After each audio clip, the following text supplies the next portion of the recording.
Good morning, good morning, good morning, everyone. Oh, I am a little groggy this morning. Um, a little bit of neck pain. So, typical morning. Tried some new pillows last night. So, let's see. Maybe I should bring those down just a smidge. I'm not positive. We're still working on it. So, as for managing the week, it is so crazy. I'm not even going to attempt to pull out the book. It is full. The book is full.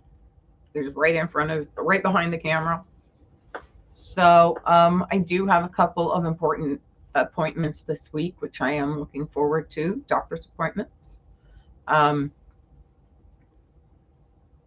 gonna get my mouth checked out and gonna look at getting back into therapy. I've got an intake appointment on Friday. So hopefully next Monday I will still be but I don't know if any of you have been to therapy before, but intake appointments are kind of like reliving life. And some parts of those life you don't want to relive, but hey, we do what we do to get the help we need so we can progress and move forward. And I need that help. So on Friday, I have my intake. I'm really looking forward to it. Sorry, I keep messing with my smile because it is so crooked. And it freaks me out sometimes. Something I want to talk to my doctor about. Little things. Anyway, so I'm not worrying about managing.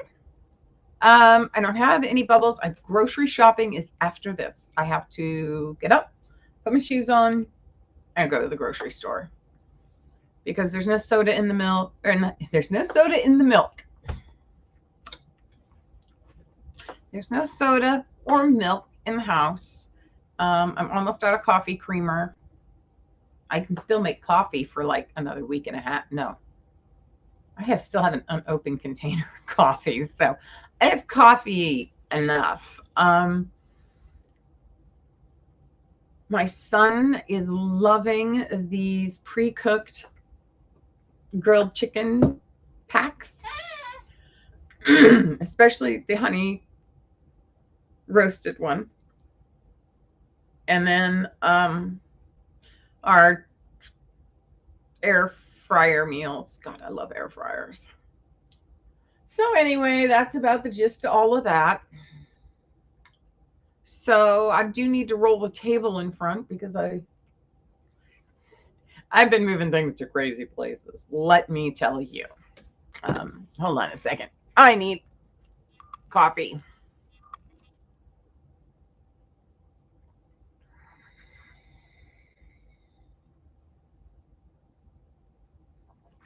Much better. Anyway, so let's see.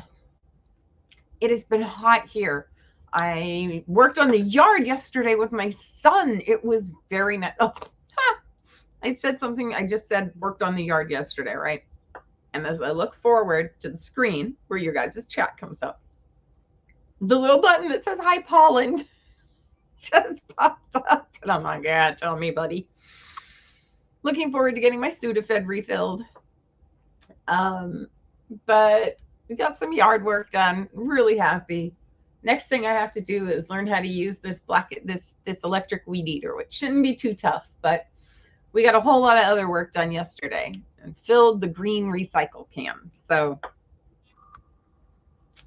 yeah, kind of happy. I got rid of some broken pots, planting pots, and relocated an ant's nest home thing. Rude. There's this guy who does a YouTube channel called Ants Canada. I think that's what it's called. And he keeps ant farms. And he's got some huge ones. It's very interesting. I learned a lot about ants. Anyway, how about we get that table over here? Because I got a little project. I got a couple of little projects. One I didn't get completed in the time frame I wanted to, but I still want to do it. So I'm going to have some fun with that today. I got some new things to show you, some old things to bring out. And yeah. Oh, I have to show you my most recent score.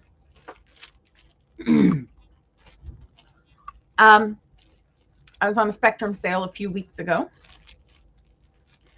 and she had available, you get 100 sheets, so it's 10 colors and 10 sheets of each color. And I know they're kind of hard to see, but these are actually leaf, foil leaf, colored foil leaf, like you would do the gold, except for it's not made out of gold. But you've got, like, there's blues, there's greens, there's a purple, there's reds, there's blues. I probably just said blues. Anyway, the color palette is just, and variety was just stunning. So I picked that up at a really, really good deal. And so I'm looking forward to using those. Sorry about all the clearing of the throat, but I have something catching in my throat and it's bothersome. So anyway, I'm just excited about what the week has to offer and bring with my appointments. I'm looking to get a few situations resolved, so that will be lovely.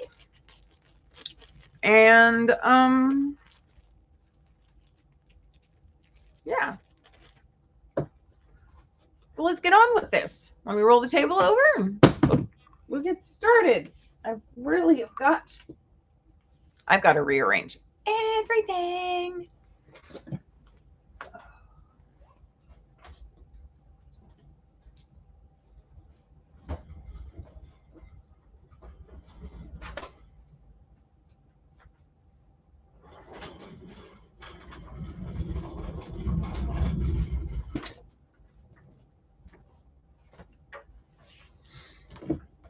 Here we go. Here we go. Here we go. One table. Let's see if I can get it in here.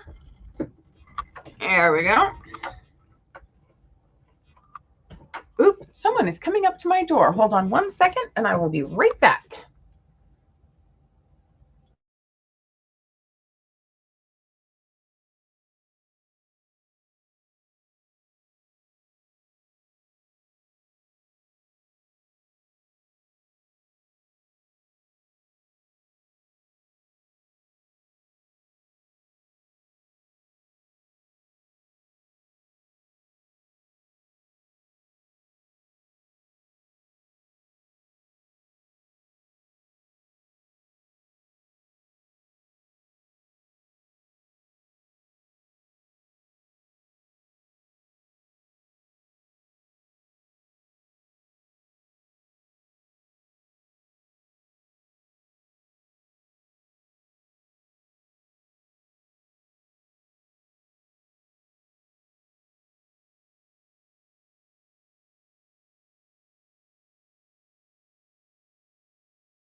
Sorry about that. All right. neighbors. Okay. Neighbor stopped by. Want to make sure I could check up on a few things for him. Okay. So, I have the table set. I'm gonna kind of point it down and let you know what's going on. But let's what I got on the table at least. So let's give you a down shot. Let's see. Sorry about this, guys. Hands and body parts just aren't working together today. Okay, so today I want to make a bee, almost a bee themed piece, and I don't have all the parts I'd like to. I don't think I have a stamp that does a honeycomb, but I do have, it's got a sticky on it, but I do have this little die that cuts out a honeycomb. And I really want the honeycomb look. That's what I'm going for. I have, remember, I have this little prompt and this one little piece of paper I want to use. And there's my prompt. It's wax.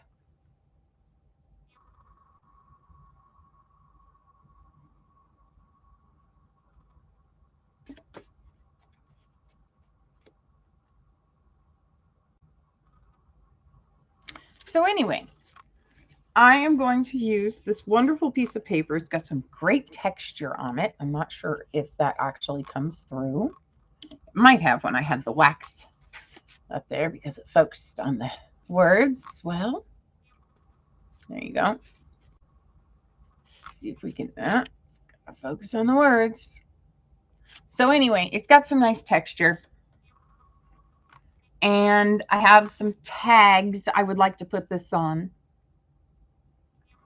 I have a couple of different inks I want to mix together to try and get the look I'm going for. Ink pads. And yeah. Oh, this is from Spellbinders. To my knowledge, they don't make them anymore. You can't get them in the US anyway, but it's colored like aluminum. I'm not positive, but it's super thin, and I am going to cut honeycomb shapes out of it. So the first thing I have to do is get this table ready so that the Sizzix machine can go upon it.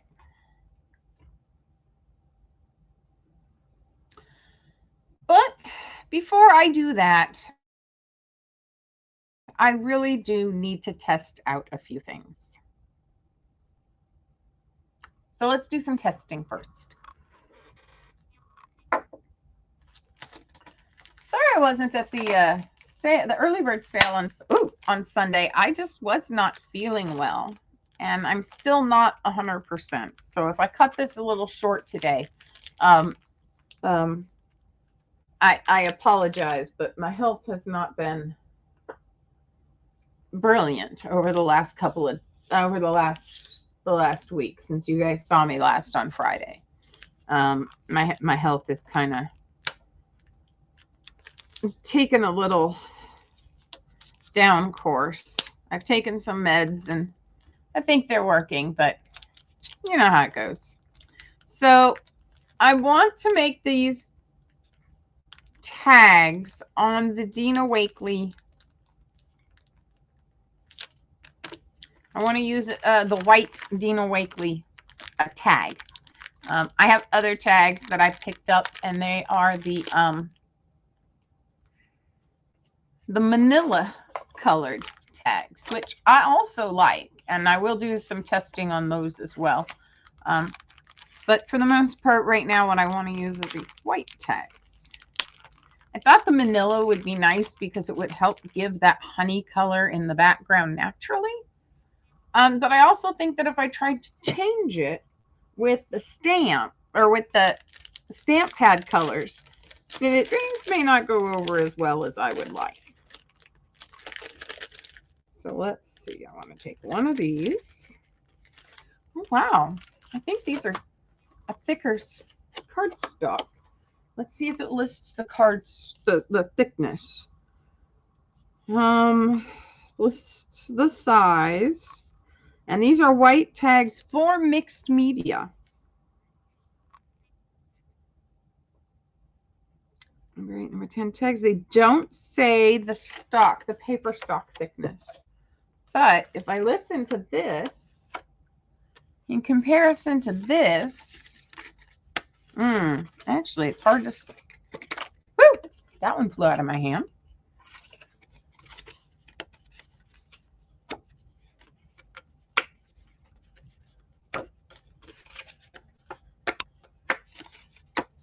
I think it's just because of the size. I think they might be the same thickness. That's important to know. So let's see. I would like to attempt to mix some colors. I've seen this done. I have not attempted this yet. So we are going to attempt something today.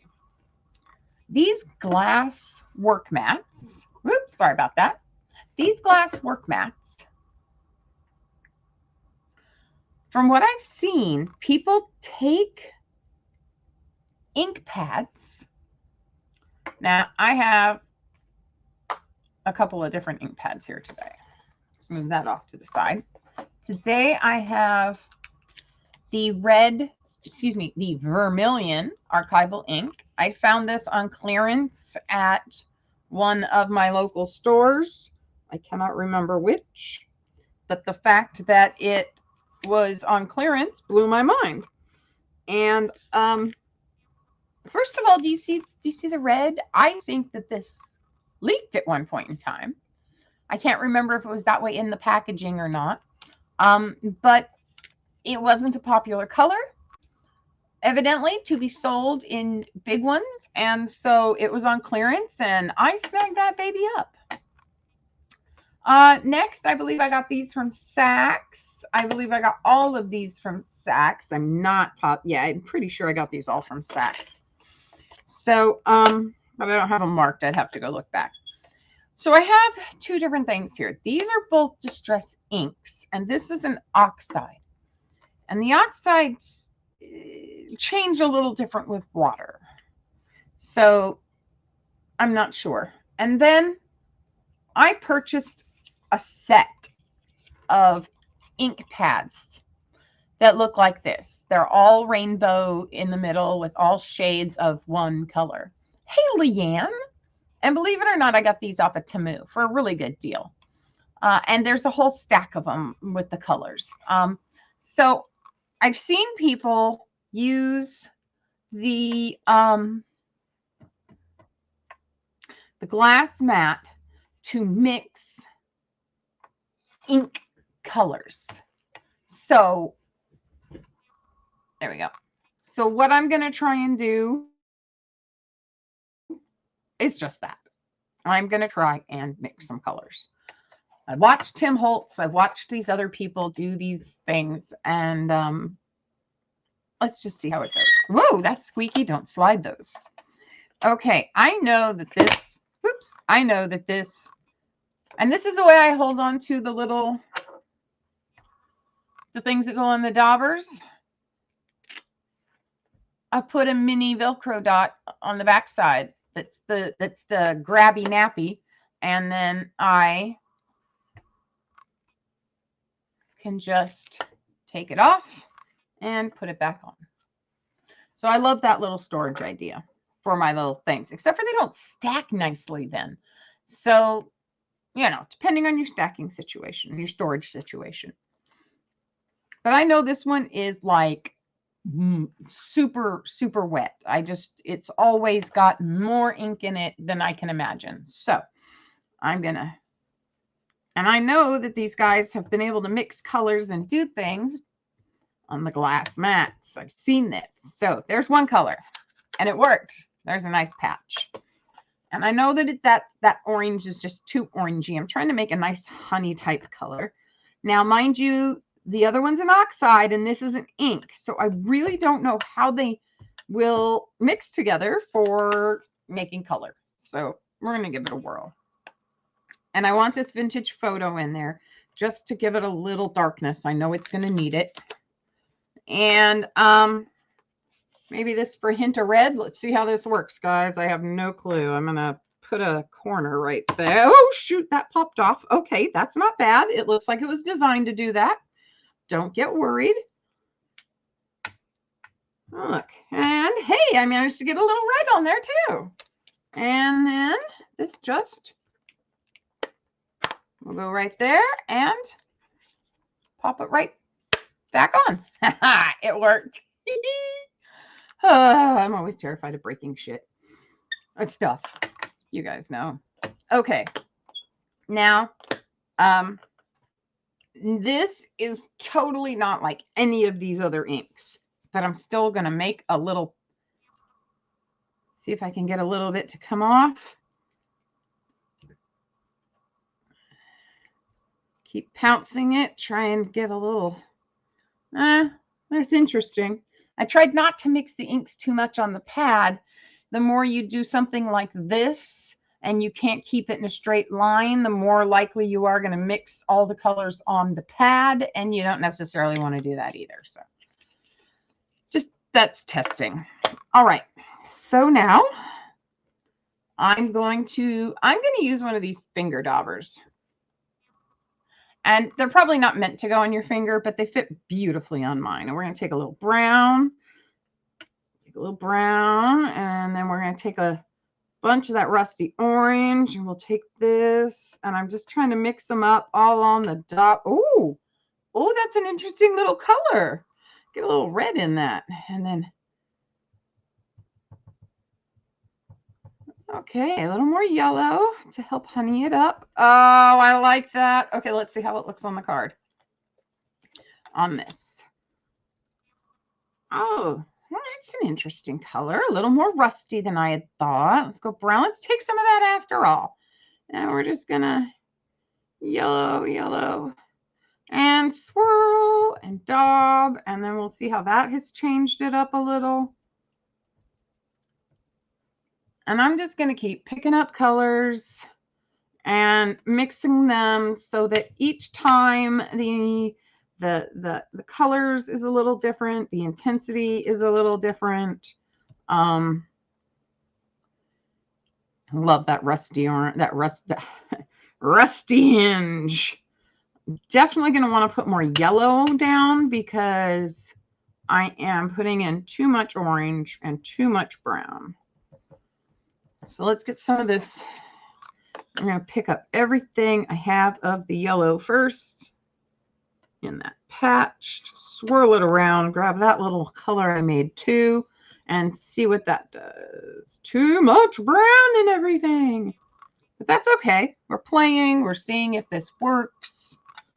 You know, put some more. Oh, that's a much better patch of yellow. Let's see how I can pick that up. And it will just mix in with everything I've already done. And it's not enough. I have an idea. We're going to try something after this anyway. Scoop it all up. Make more yellow. Yellow. I might have too much orange and all that. We don't know yet. Pick up the yellow. Pick up the yellow. And yellow. Oh, well, that's interesting. That definitely looks a little more honey down the middle. All right, more yellow. We're just going to yellow and yellow and yellow until we get it back to that color. Oh, look at that.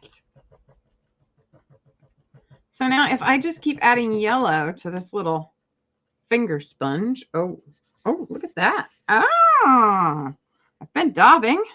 Now it's time to poke harder and smear. We love a good smear. All right. Speaking of smear, I haven't watched that movie in a while. Maybe that's what I need to watch next.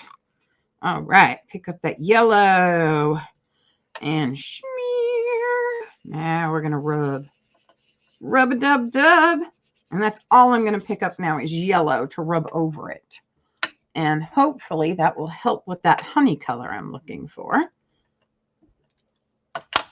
Scoop, scoop, scoop, scoop, scoopity doobity doo doo. Ah. Oh yeah. Oh yeah. So for me, I don't like decorating just one side of something. I'm a double-sided decorator. Ha! I gotta remember that. That's kind of funny.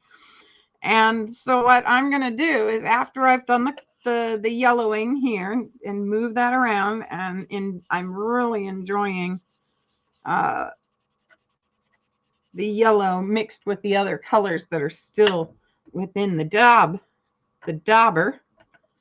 And I'm just gonna keep doing that. And because I love how it finally yellowed up to a color I love a lot, I'm going to flip this thing over and we're just going to start with that color. So flip it over. It's picked up some stuff from me moving stuff around. That's fine. That's fine. That'll just add to it. And swipe that up and here we go. Let's just go in with that yellow and all those other colors that are already mixed up in the dauber.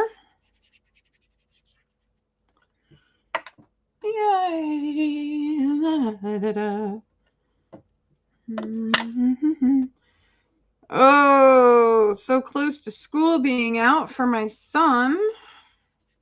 They get out the June something. It's like the second Friday of June is their last day. So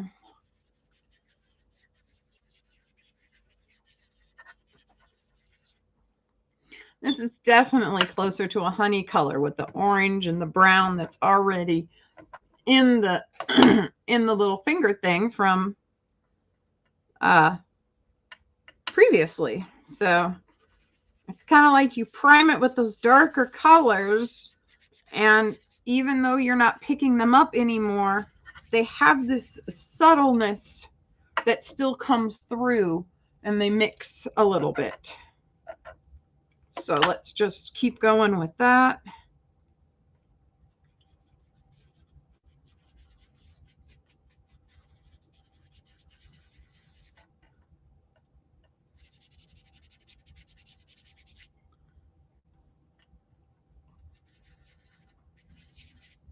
So we'll get that down there.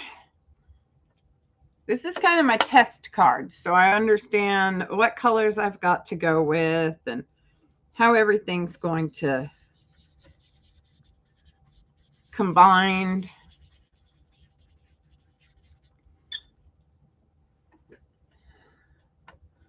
Wow.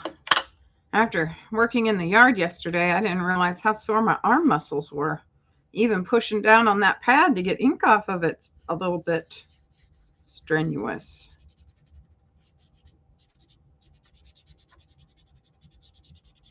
All right. That's not too bad of a honey color. I know it looks a little orangey on the screen, but it is a nice little honey color compared to the orange here. So I like the fact now that I've got two different shades going on the tag. I have no problem with this side being my honey side, my wax. I do have extra ink laying here, so we're going to continue to play with it. I just don't want to use it on a regular, on the white tag. I want to use it on this one. So I'm just going to start picking up some of this color and working it around. I probably should use something else now, but it does help put that color back into here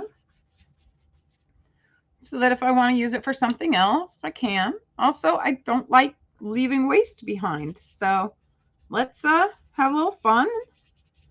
This will be just like when I watercolor and I have a side piece going on to like extra, when you've got extra paint on your brush, you don't want to just like, especially if you've loaded the wrong color and you don't necessarily need that color, but you don't necessarily want to waste the paint either. So you get a little side thing going just for extras. So this will be our extras tag.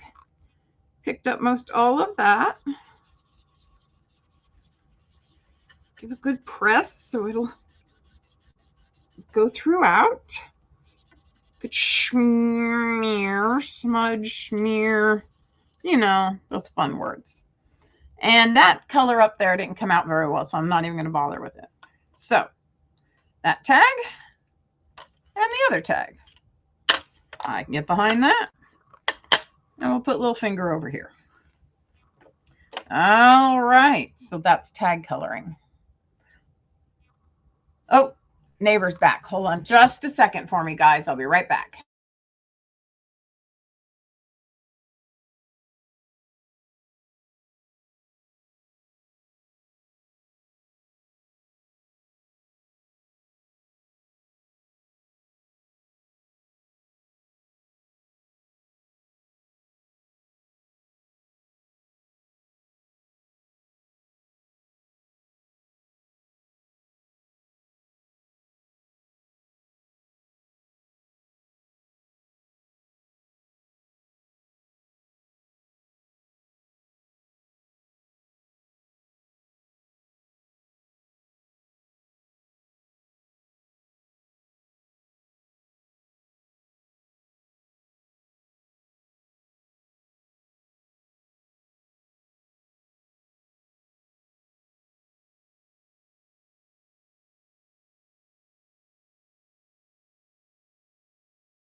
Okay, sorry about that.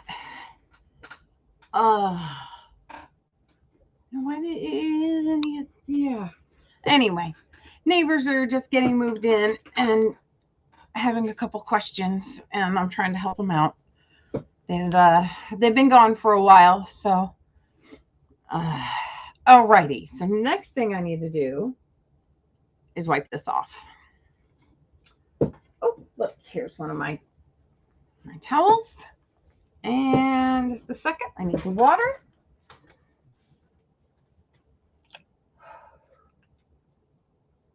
Oh, and my coffee.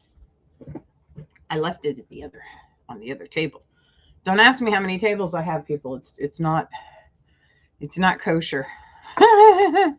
it's not good. I have way too much going on and the whole 9 yards right in front of me. But we're gonna make it work, right? All right. So you should be able to just squirt some water on this. Take a towel, watercolor towel, acrylic towel. I've used this towel for more crafting things than I can remember. It's been around for ages. I love it. I don't know if it was an old bed sheet. It wasn't an old t-shirt, but it's or an old towel. My family used to have like towels that were out of old flour bags. And they were some of the best. Where's the coffee cup going to go? Oh boy. Such issues. Where's the coffee going to go? Down my throat. Thank you very much. Okay. Squirt that down a little more. There we go.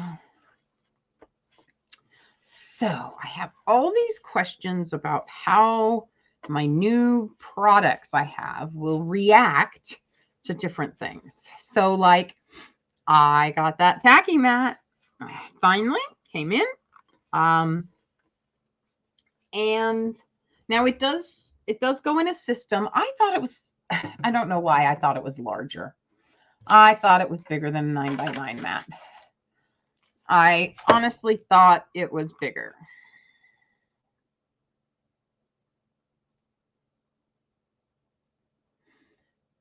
But that's okay. This is big enough.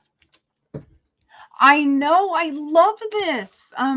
Marcus got this for me before he left the last time or after he got back. But I had talked about wanting a glass mat. Spectrum Art Creations and Michaels used to carry, and I thought it was put out by Ken somebody, but I don't remember. But it was this, but it was black and had more lines and directions. And it was lovely. And I really wanted it. And it was a glass as well. But it was gone. They quit making it and everyone was sold out before I could get one. And I didn't remember the name of the maker. So Marcus picked this one up for me in Florida at Michael's. It was only $20. And yeah, it's been a very nice surface to work on. It does scratch. They lie when they say that they're a non-scratch surface. Do not use an X-Acto knife cutting through paper on this. Always make sure that you have a self-healing cutting mat underneath of it because the glass still scratches if you're not careful. And I picked a specific little spot to test that on. And yeah, it scratched it. And I'm like, okay, now I know what I'm doing. Anyway, this is an excellent tool. And I'm excited to use it. And yes, I will be using it today. Now, there's a couple little things I want to test on it. So we're going to open it up on your workspace. You can use it in combination with the Ultimate Multi-Tool and your Ultimate 2. I would love to have the Ultimate.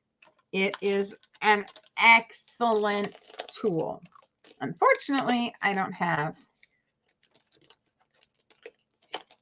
enough money to get the whole system yet. So let's just pull this out of its bag. I don't know why I thought that was attached. Okay, so these little dots, these little things in the top is her new system. And it has those pegs in like all 4 directions, or at least 3 directions. And it means that you can take any stencil that you have, because it comes with a die. So you can punch these holes into any stencil you may have or other surface. And it just really, it really makes stuff awesome. Now, I'm not going to need this today. The mat is covered on 2 sides with protector. You should, if I'm not mistaken, be able to clean this off just by wiping it down with hot water. Where did my phone go? Because it keeps making noises and it's driving me crazy. I put it oh, there it is, under my towel. Leave it to me. Leave everything under the towel. Okay, nothing important. Good. Okay, so we're going to peel off this side. Okay, so this is all tacky. We must keep our plastics because that's how we keep it clean later. And now I am going to flip this over. And this, see if I can get it on the lines and kind of get it lined up a little bit. Make it level. Or level. Oh, you know what I mean. Make it a straight line. And now I'm pushing that down. And that mat is now stuck to my glass surface. And I can still see through the lines. And then I just take off this. I kind of want to make sure it's stuck down underneath. That's why I'm doing this part.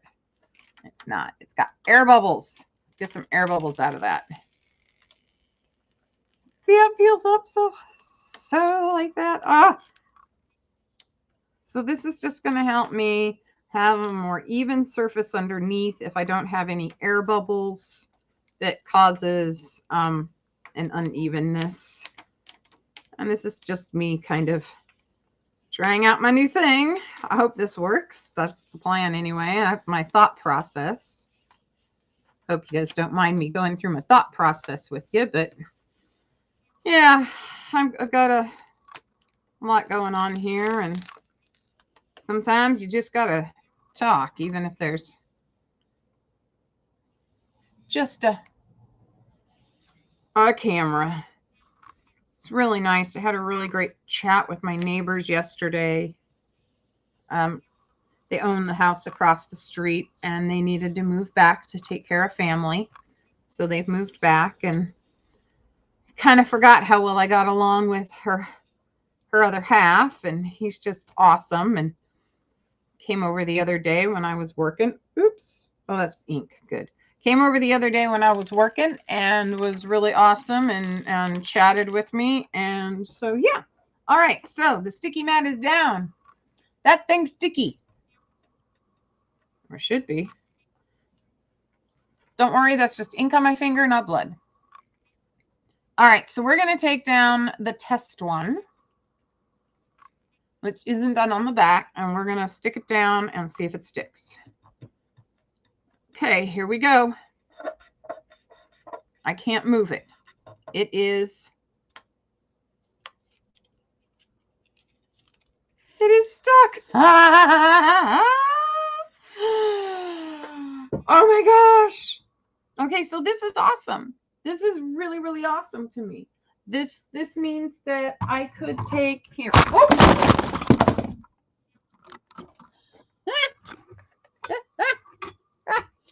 Sorry about the crash. Sorry about that, guys. Woo. Alrighty then. Let's try this. I was gonna reach for just a plain simple little stencil that I have. Woo. Let's get this set back up again. I'm so sorry. Y'all went crashing. I don't say y'all very often, but boy, that was a crash. Sorry about that, guys. All right, let's get this line back up here. All right. Wendy's Wild Ride. Okay. So it's stuck down onto the surface. This is just a simple stencil that actually came out of like a journal book. So you've got like the marks over here, you got lines, you've got little arrows and little banner things. So I'm going to, and I don't know if I should put it sticky side down or what. I think it goes this way. Good enough for me. And I want to put a banner kind of here in the top. And this is what the sticky mat does. This is the whole point of the sticky mat. Are you ready? My stencil is not going to move. It is stuck down there. So my paper's not moving and my stencil's not moving just by touching it. It's not going anywhere. Hallelujah. Now, what color? Let's do the red because it's the brightest and it will show up in this little area. So let's see, a couple of little pounces from the corner, and then we'll just pounce over that. A little more red. This side, down, across for this red banner.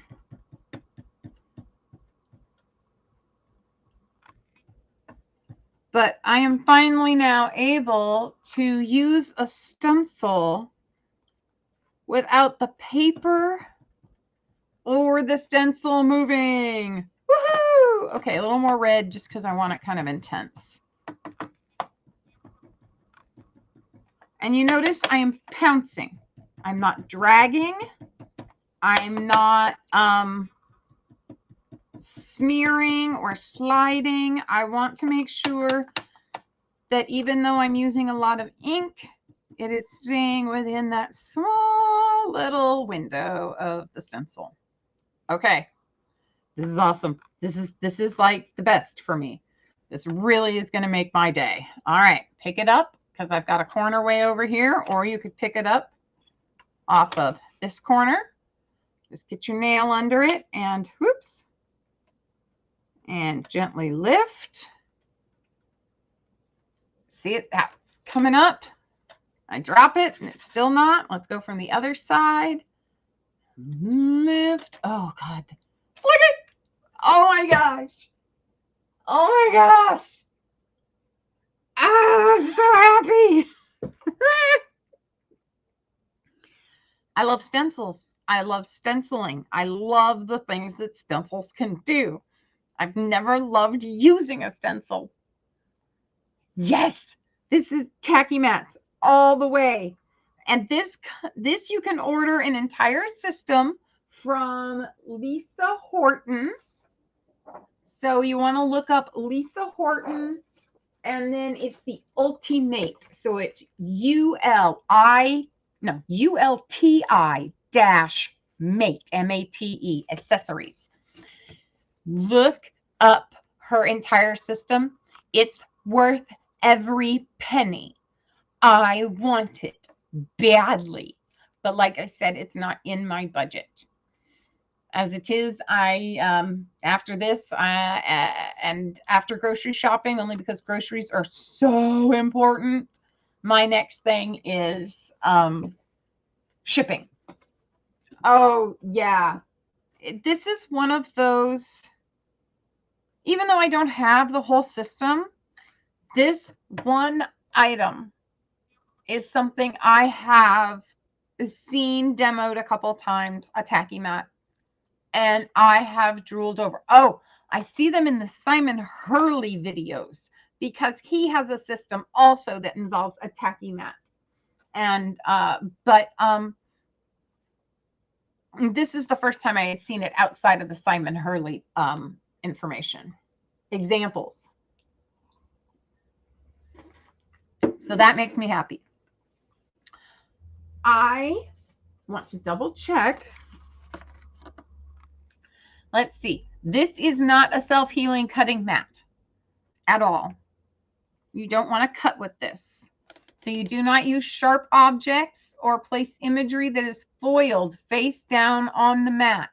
There also may be imperfections in the photopolymer, but this is usual and does not affect the mat's performance. Always return it to acetate carrying sheets. Yep. The tacky photopolymer may stain when using some types of inks, but it does not affect the use of the mat. You can wash your mat with warm water. Should it become less tacky, leave to dry naturally or use a lint-free cloth and it will return all of its tackiness. The one thing I want to do, and that is, and I don't think I should, and that's using embossing powders. I wish I could set this here, use the stencil, put in some of the embossing gels or embossing pad or ink, embossing inks, and then put my embossing stuff on there and then heat it. I'm afraid if I used my heat gun while things were attached to the mat, then it would damage my mat. So I'm trying to be very careful about things like that.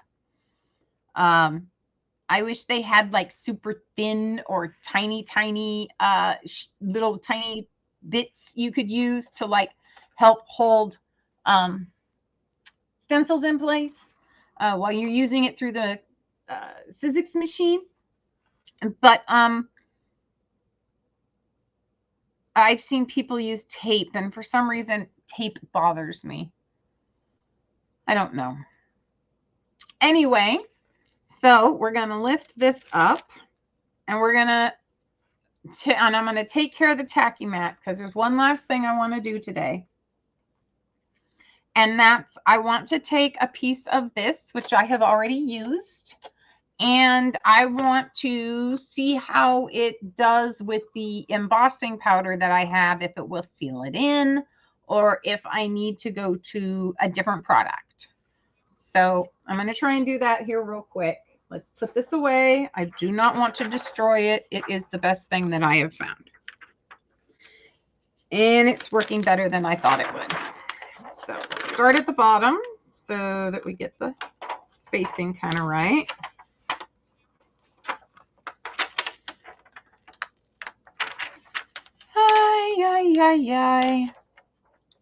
This is going to be the most difficult part for me.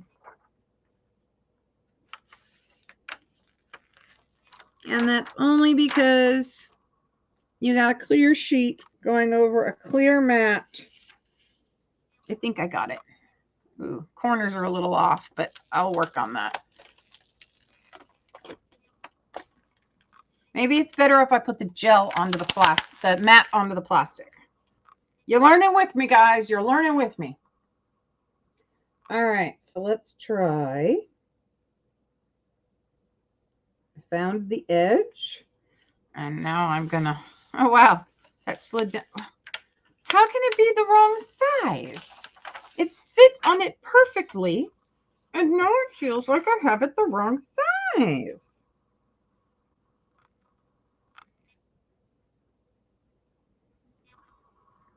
Okay, I think that's better.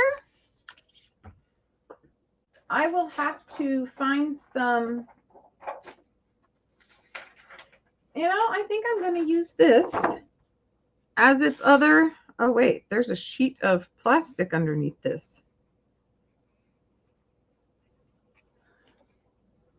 There's a protective piece of plastic underneath that. Oh, good heavens.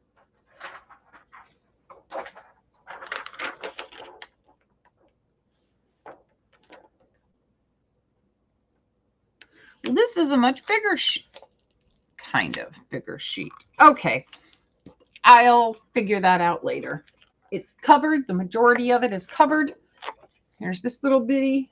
We got this. And then I slid that way over there. And since I've got the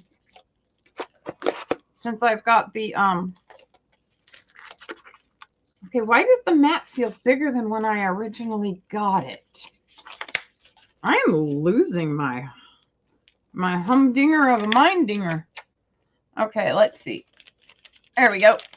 And we're just going to slide that in, having that all together with the with that folded edge.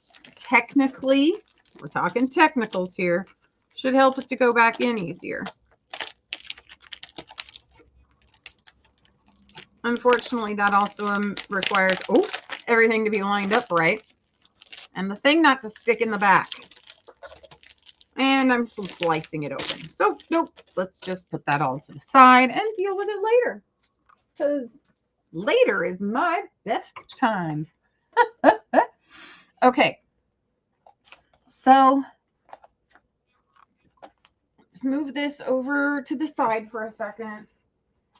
And grab. Dun, dun, dun, dun. This is some of the other metal, the spellbinders, which I cannot find in the States anymore. I think I found it on a site in Africa, and that makes me a little nervous, but I don't know. The big key here is that corner where it says MM1-002. And the little stacks of what look like gold bars. And this is that same sheets that I showed you, different colors that they provided. One of them I've used before, and so I'm going to try and pull that one out. There we go. And I am going to, I'm going to try and pop a little piece out.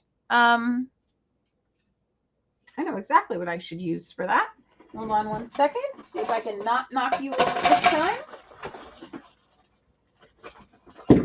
I have too many tools in this tool bag. Ah, there we go. We didn't knock you over. So I am going to use my Crop-A-Dile, which I thoroughly love. I know this might seem, if nobody's seen this before, like a beast of a tool, but it does so many things. So here on the sides, I can hole punch.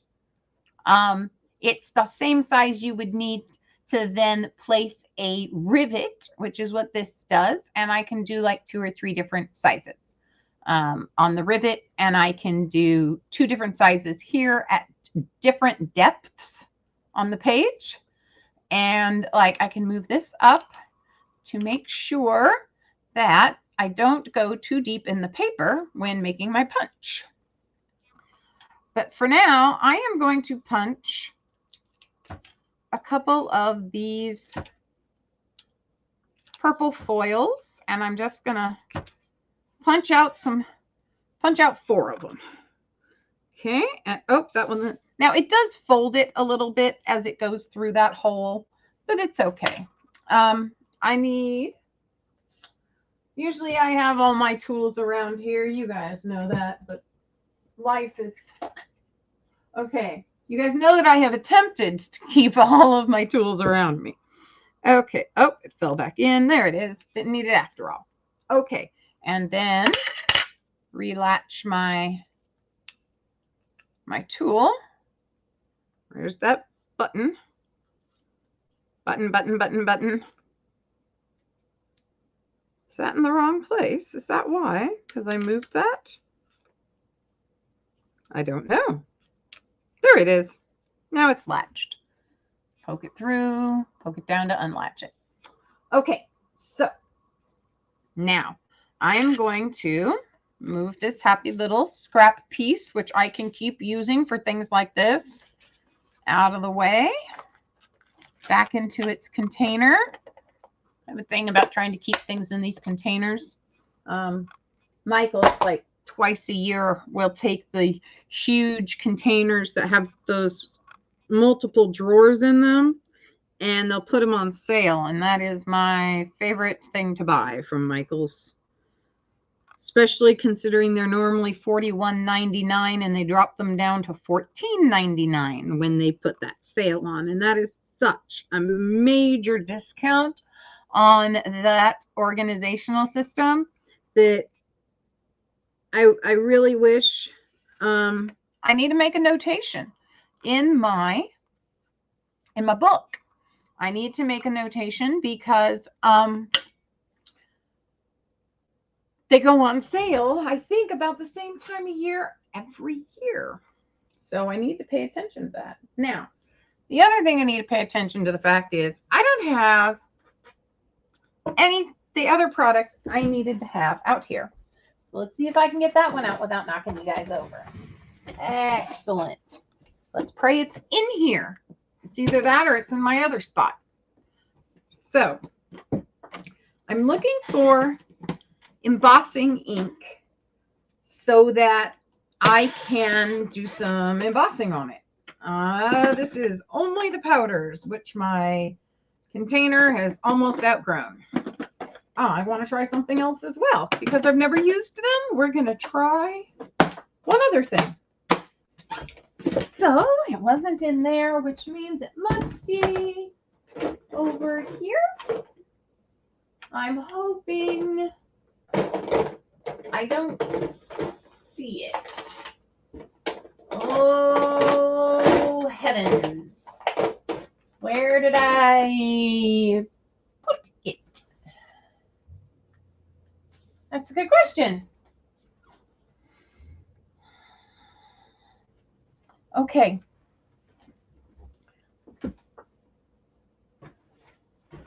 Let me think about this. Aha! Found it. Awesome. Okay. I am trying something new. I got this from Saks. I had no idea that embossing powder or that embossing ink also came in a brush form. So this is a mixed media embossing brush. And I really hope it doesn't pick up the color of the ink from here because I've seen that happen. Oh, I know. I have an idea. Actually, I have a great idea. So there's a little sponge. I've gotten these sponge sticks. Now this is the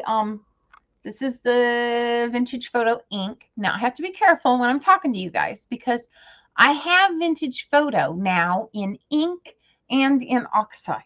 I forgot I had it in ink. I had lent it to a friend. So I'm going to try using this little brush, this little dauber bit instead. I have a larger dauber. I'm really not as pleased with it as I was hoping I would be. So I'm going to take this and I'm just going to put a little drop on my glass. Whoa, shoot. Oh, shoot. I have a whole bunch running down the side because I didn't pay attention when I put it back in. You got to pay attention.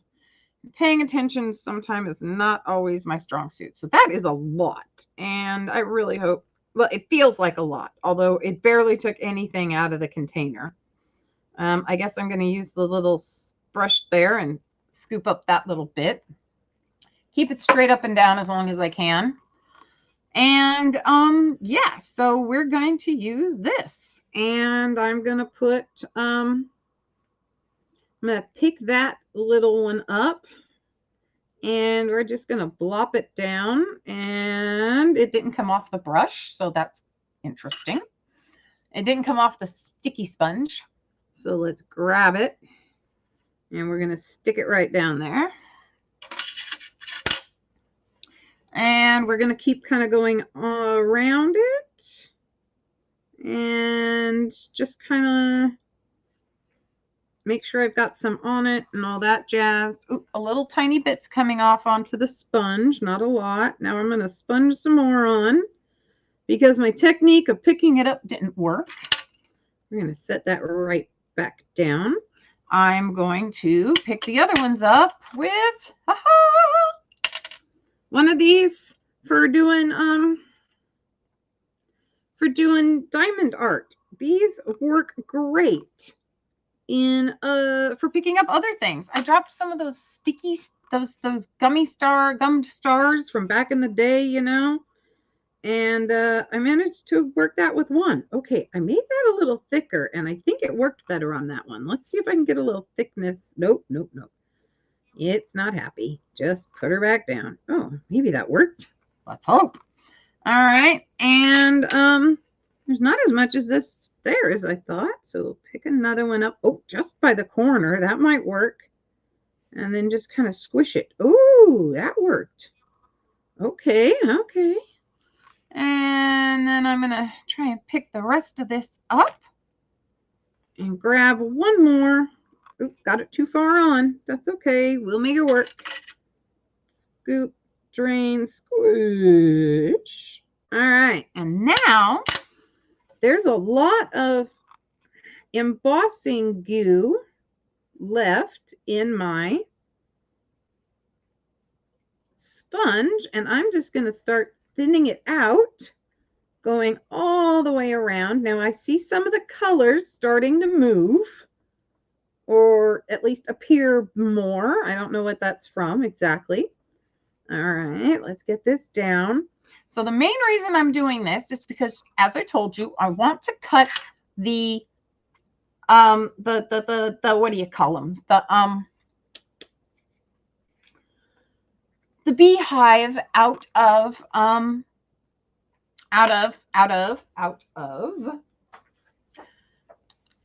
the metal. And when I apply the metal, I want it to stick.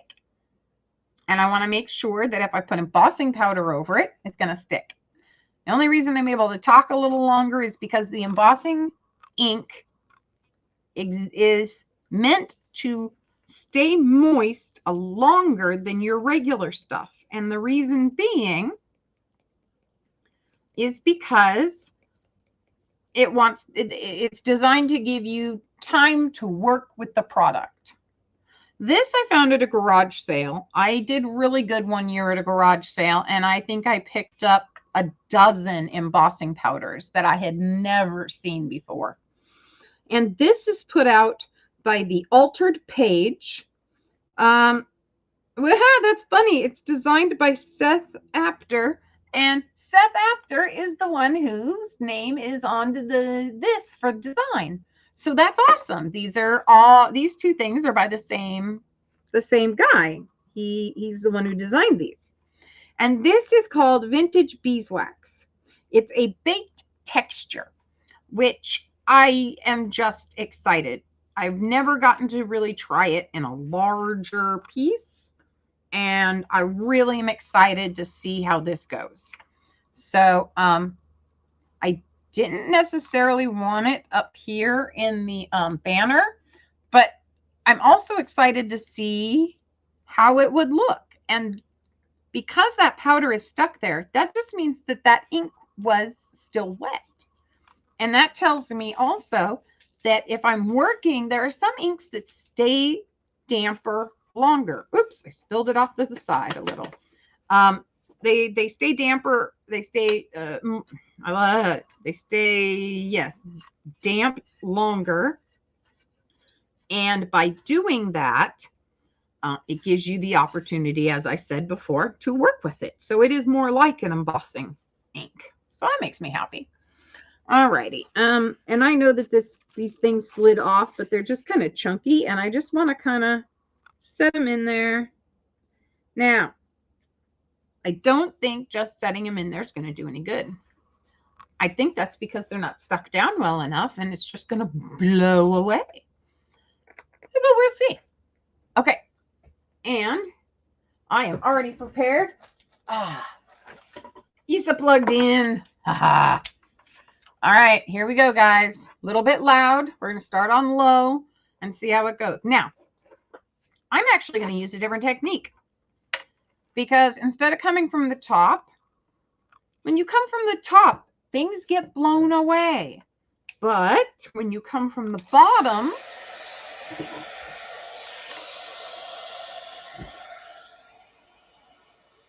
stuff doesn't move on the top. Of course, you see it's bending. That's because of the heat being applied. I want it to start to move a little bit, and then I will apply the heat from the top, and it will bend it back the other way.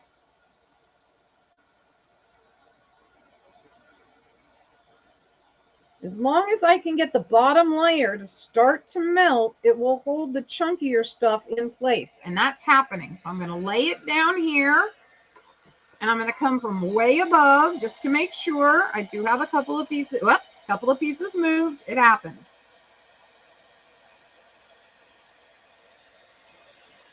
The big thing, well, now I can tell I'm coming in too quick because even bigger chunks are moving. So just hold up here. It will work.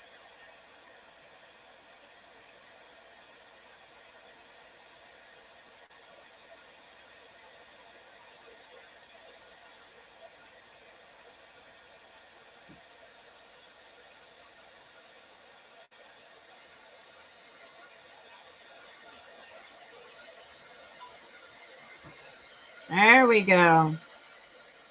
Now things are starting to melt.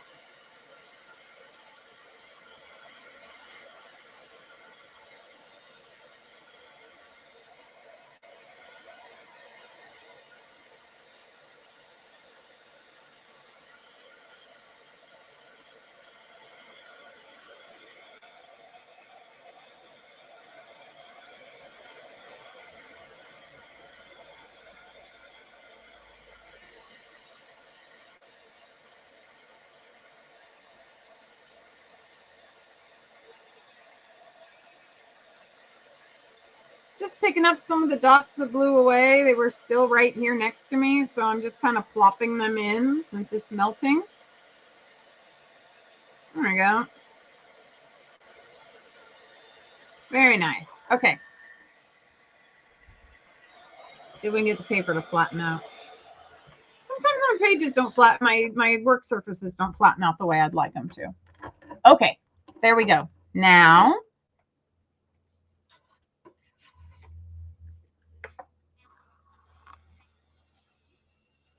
that's still hot, I think, and molten. But I'm not, ooh, yeah, it's hot on the bottom side. Let's lay it directly onto the glass with a little curl, and that might help it cool, and who knows, it might help it flatten. I don't know. I'm trying. And I'm going to come from the other side too. That way it's not just bending in one direction. And sometimes multiple directional gentle bends will help flatten things out. So, okay, I got stuff all over the, I need to wipe that off. Where's my towel? Here's one. Wait. Wipe that off. I don't like wiping the glass down with my hand because unless it's clean, if it's got something gritty on it, I feel like it just sticks to me instead of actually wiping off. And then I smear. Smear. Okay, so that vintage beeswax embossing powder gives a very nice shiny look. It's not clear. It's got that slightly vintage color to it because it is vintage beeswax. And I think that's dry. Yeah, that's dry.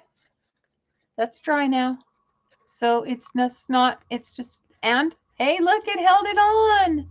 It's not super thick like the diamond rocks are. It's not as thick. I do want to try these on here. I am a little bit concerned about how they blow, but this is the gold color. Actually, they call it Pure Sunshine, and I thought it might look good on these as well. So, first off, it worked. It's holding the metal pieces in place. I know this will do a better job of it. And I'm only going to put one layer of this on, but I'm excited to see how it will look. I also am excited. I've never tried these. I found these. Where did I find these? Goodwill bins. Yeah, people don't know what they have. And anytime you see the words stamp pendus, come on, focus up for me. There it is. Stamp pendus. They have great products. These are white mica fragments. So these don't melt at all. What these do is these stick within your embossing powders to give you extra texture and visual appeal. So, of course, I want to try. And I want to try seeing if they'll suspend in this. I've seen ways it's done, but for me, the how do you describe it? The chunks blow, just like you saw here. They blow just as much. Now I can see over here that there's still some embossing powder on my, or embossing liquid over here. So I'm going to see how liquid it still is. It was. It kind of worked. I just kind of picked it up on the bottom of my paper. But of course, that's not really enough. So I'm going to squeeze out some more from here.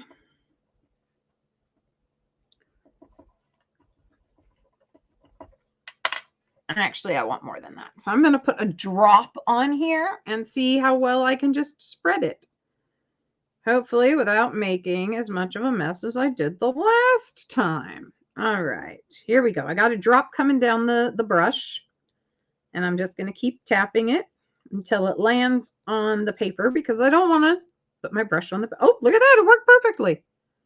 Hey, and we managed to get it back in without making a mess. Woo woo. That's like bonus points, baby. All right, let's mix this around. Just kind of smear it over everything so it gets a good coating. And I wanted this effect to be at the bottom. So, okay, let's do that. Take that. And we're going to take the diamond. Oh, got to open them. Fingernail around the edge. Come on. Sorry about the sound effects today, guys. I'm in a sound effects kind of mood. So, definitely feeling better than yesterday. That headache was quite intense. And, well, I know why I got the headache, at least. I'll explain that in a few minutes. All right, so I don't want to just pour it like everybody does, although I have no choice right now. If I had my option, I would get myself I would have a little spoon over here, and I would sprinkle it on with a spoon. But we're not going to do that today, so we're just going to kind of sprinkle it over.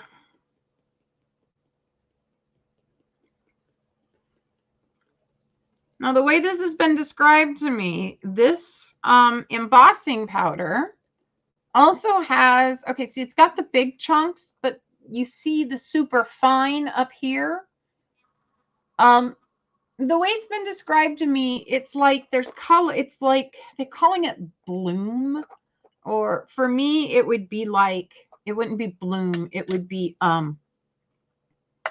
pollen. And not even going with the color, even with the other colors, I would call it pollen.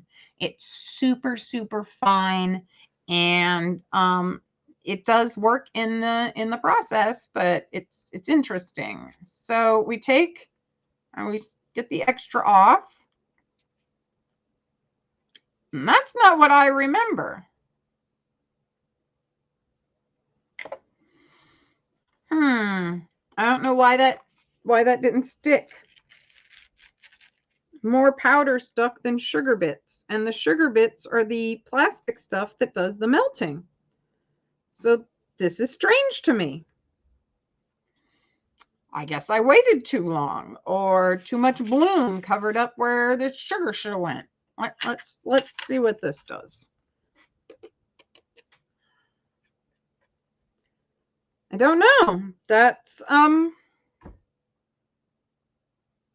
new to me. So let's see what a heating will do. I will do my best, and yeah. Well, it seems like I have a lot of the sugar on the glass mat, and that's not something I was intending. So let's get that off. I think it will sprinkle that, even if I want to add more in the process. See all the gold left behind on the paper, that lightness. And I'll show you what I'm talking about. You see, it's got the gold powder, but it doesn't have like those sugary bits. I don't know if my embossing powder was too thin, if I spread it around too much and it didn't cover like I'm hoping. or I just didn't pay attention, which is distinctly possible. I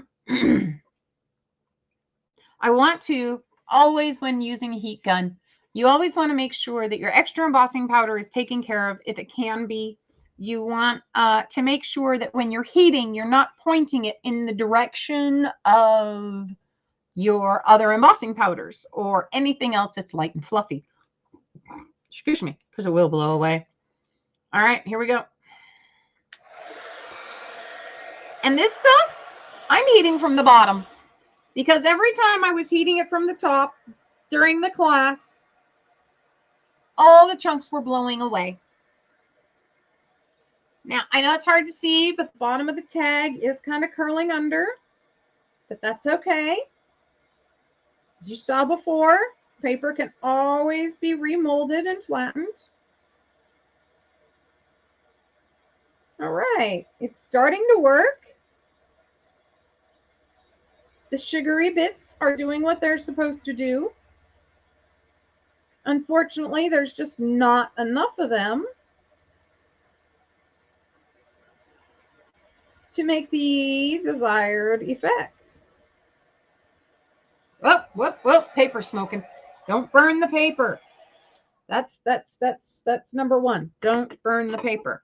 Number two, while it's hot, I'm going to try and sprinkle a little bit more on.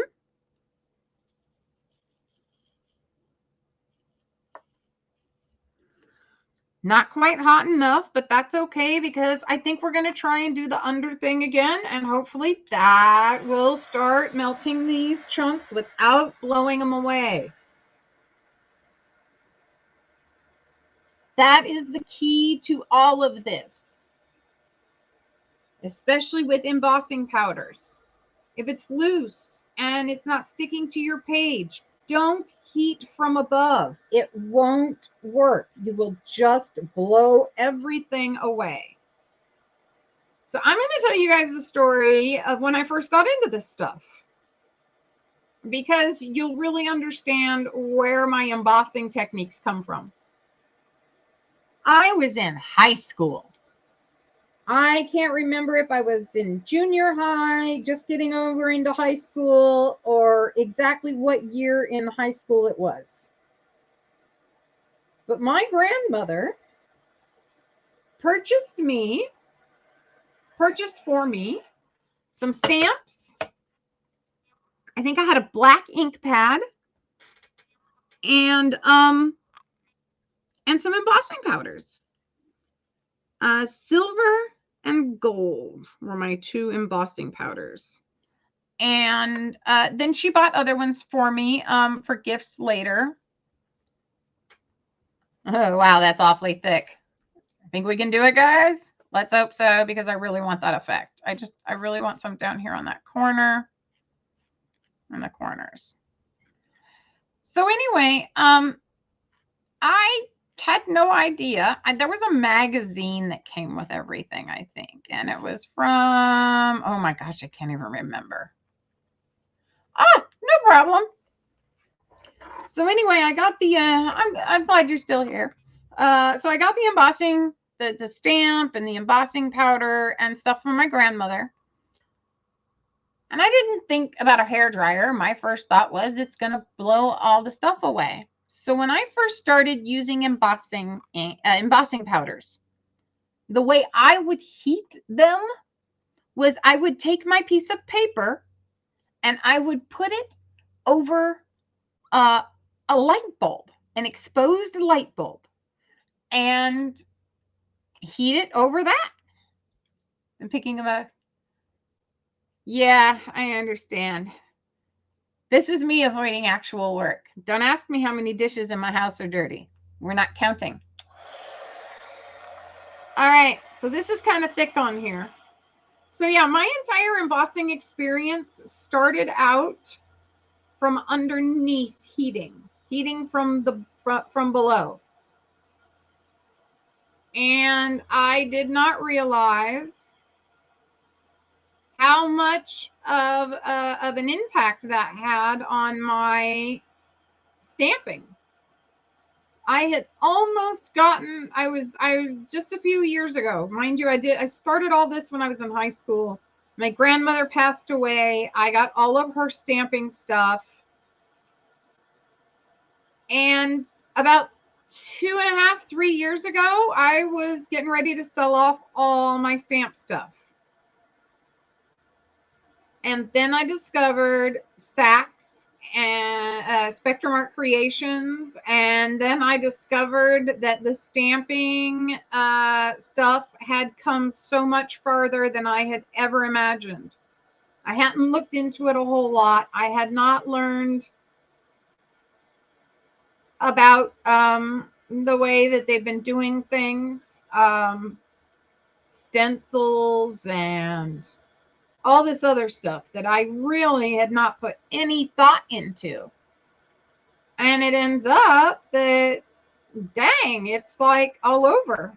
And everything has changed and improved, and just new products, new techniques, and products that I could use with the things I had already been learning in college. So like my watercolor classes, the Tim Holtz watercolor pencils blew my mind.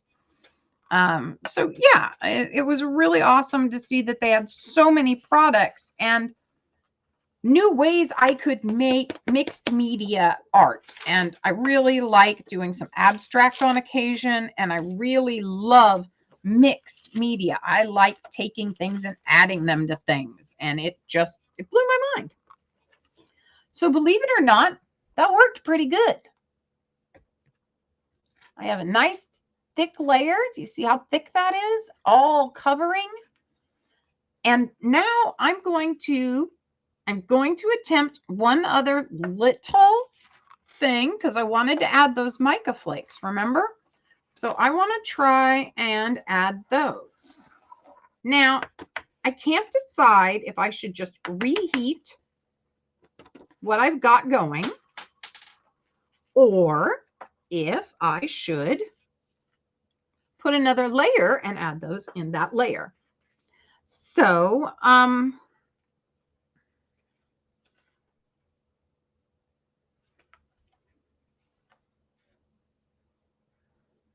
oh, wow.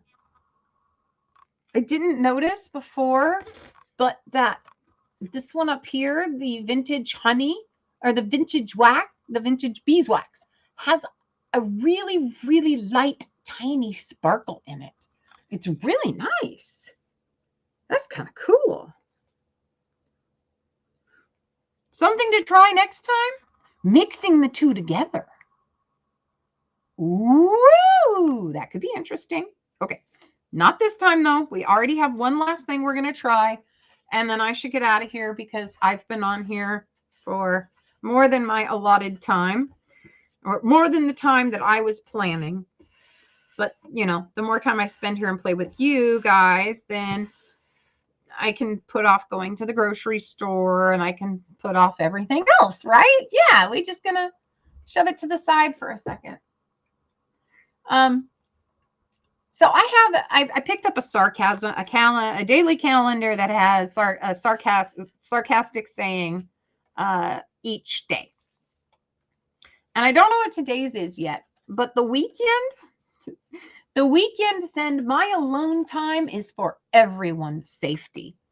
And that, oh my gosh, that is me and my other half to a T. If we don't get our alone time, we don't do well. Whether it's, for me, it's crafting. And chatting with you guys isn't alone time for me. Chatting with you guys is cathartic, especially since he's not here. So right now it is just me and my son. But, you know, he's in school and other things, and, you know, he's a kid. He wants to spend his time upstairs gaming on his computer. So, okay, I want to get prepped for this because I don't know exactly how I'm going to accomplish it. So to get prepped, I'm going to take some of these mica flakes and I'm going to put them in the lid. That way, all I have to do is pinch it out of the lid. And I don't have to worry about pouring or any of that. And here pretty soon, I'll have little containers for things like this. I've actually got the containers. I just don't have it out here at the moment. So I have plans to make all of this so much easier if I can actually plan in advance. Hey, I still got to put the rest of the cover on that planning book, but I have not forgotten the Monday, the book for Monday. So I know what I want to do the next day or the supplies that I need or what have you. We're still working on that. I will be coming back to it. Never fear.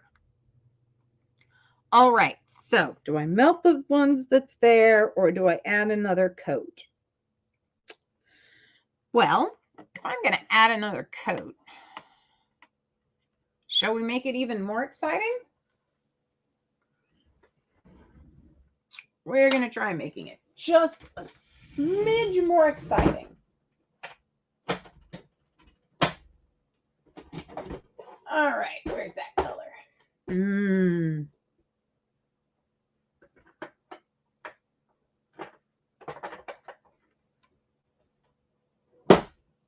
Okay, we're going to try something.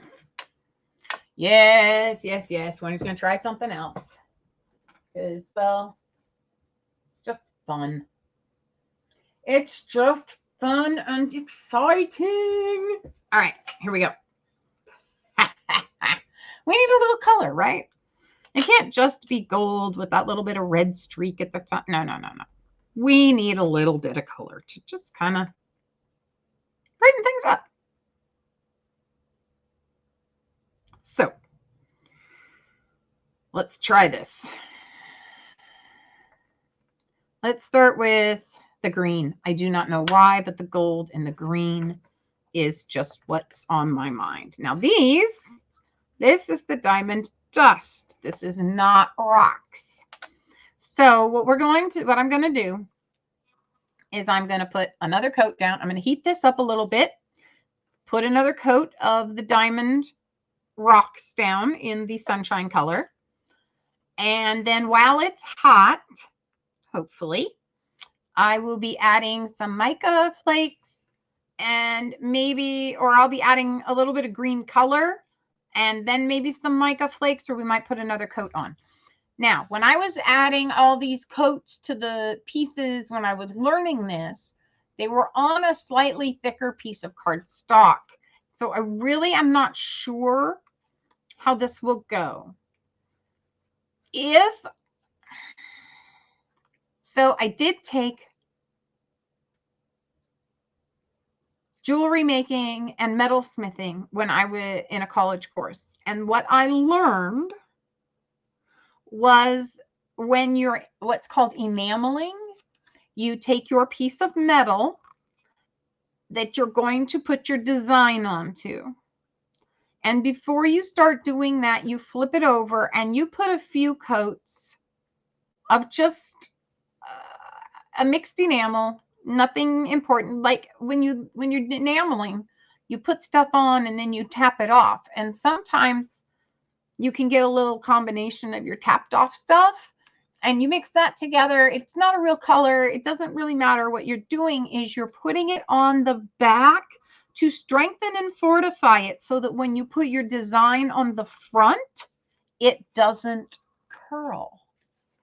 That's something you learn when you're doing glass enameling. And I'm wondering if the same kind of principle would come into play when working with paper.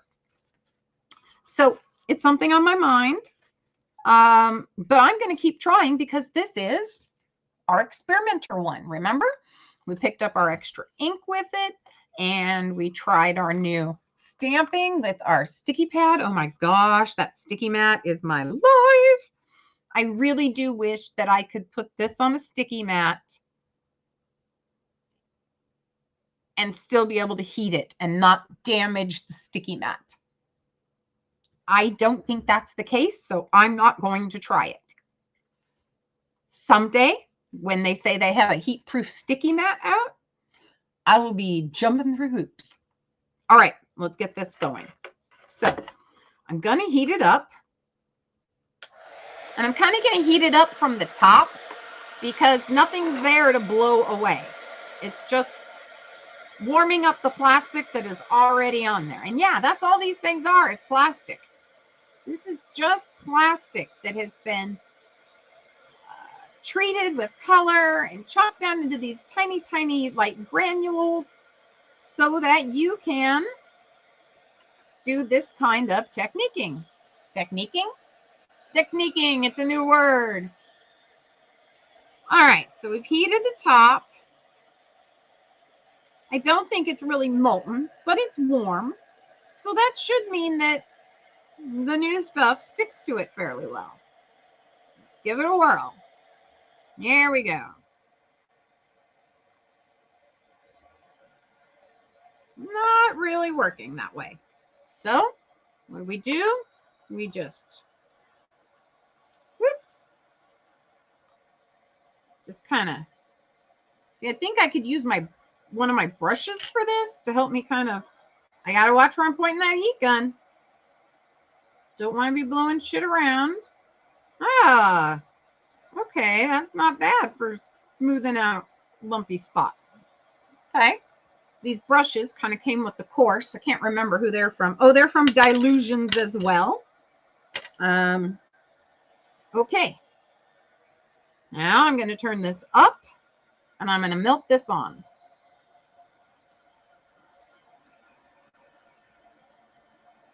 From the bottom.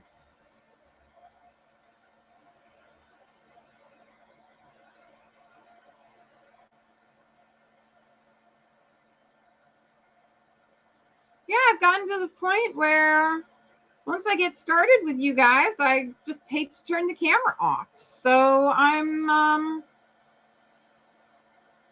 who knows, maybe my craft shows are going to start being longer. All right, that corner's starting to melt. Let's get the rest of this melted so that we can keep it in a, now I'm going to turn my heat up and my thing up. And the reason why is that I want it to stay melty, which means I need it to be hot. Ooh, I got to keep it above though, because my thing is getting red, which means it will burn paper. And that's something we don't need. I just want the rocks to stay meltier for a little longer. And I thought if I used a slightly higher heat, that might help. I think it does. All right, nice and melty. Turn that off. I don't want to set it on the glass because the glass is cold. I don't want it to cool down that fast. Let's get some of these mica flakes in here.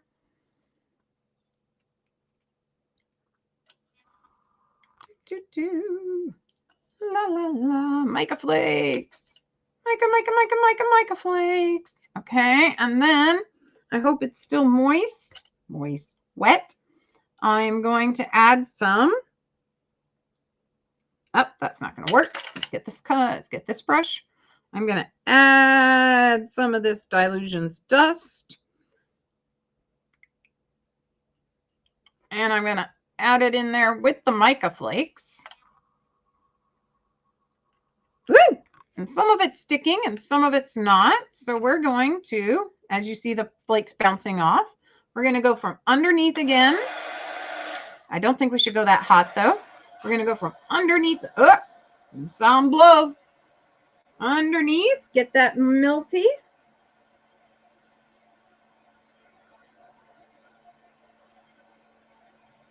As soon as it gets melty, it should start to absorb some of this because it'll be, you know, molten.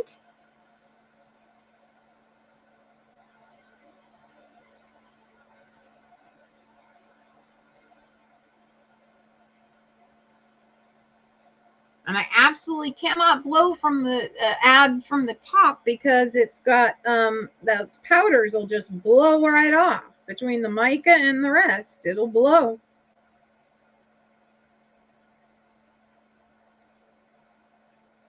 And I'm kind of working my way. I've noticed that if I start in an edge and kind of work my way around, and you don't want to force too much heat in one spot at one time. Things start to smoke. The paper will start to smoke. Yeah, it just doesn't turn out very nice. Okay, there we go. I see some melty going on. I see some stuff sinking in, which is what I'm looking for.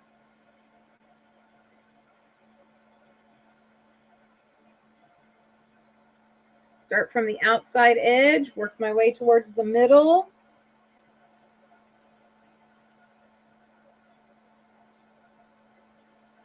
I see the mica flakes starting to sink, but I don't necessarily see the dilutions do what I'm expecting them to do.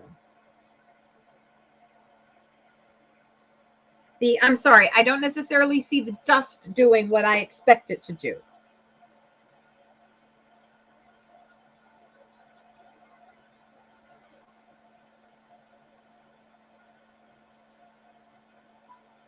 But I do see the mica flakes sinking in, which is interesting.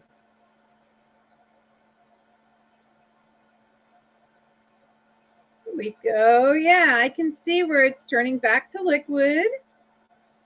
And oops, a little close to the paper there. Don't want to burn it. And I see where the mica flakes are sinking in, and that is an interesting effect.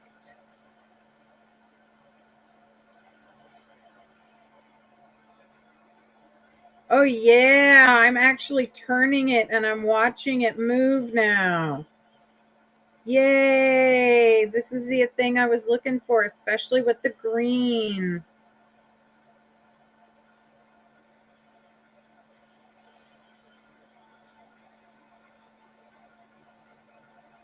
Still a little bumpy, like powdery for the green.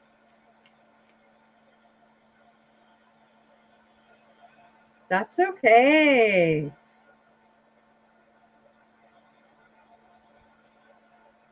Okay, let's give that a break for a second. Clean up some of the mess. Because, yeah, I got a bit of a mess. Kind of like, I think I have too many flakes in there to give it a proper effect. That's okay. That's okay. Let's pick up some of the flakes so I can reuse them because I found this like for the very little, and I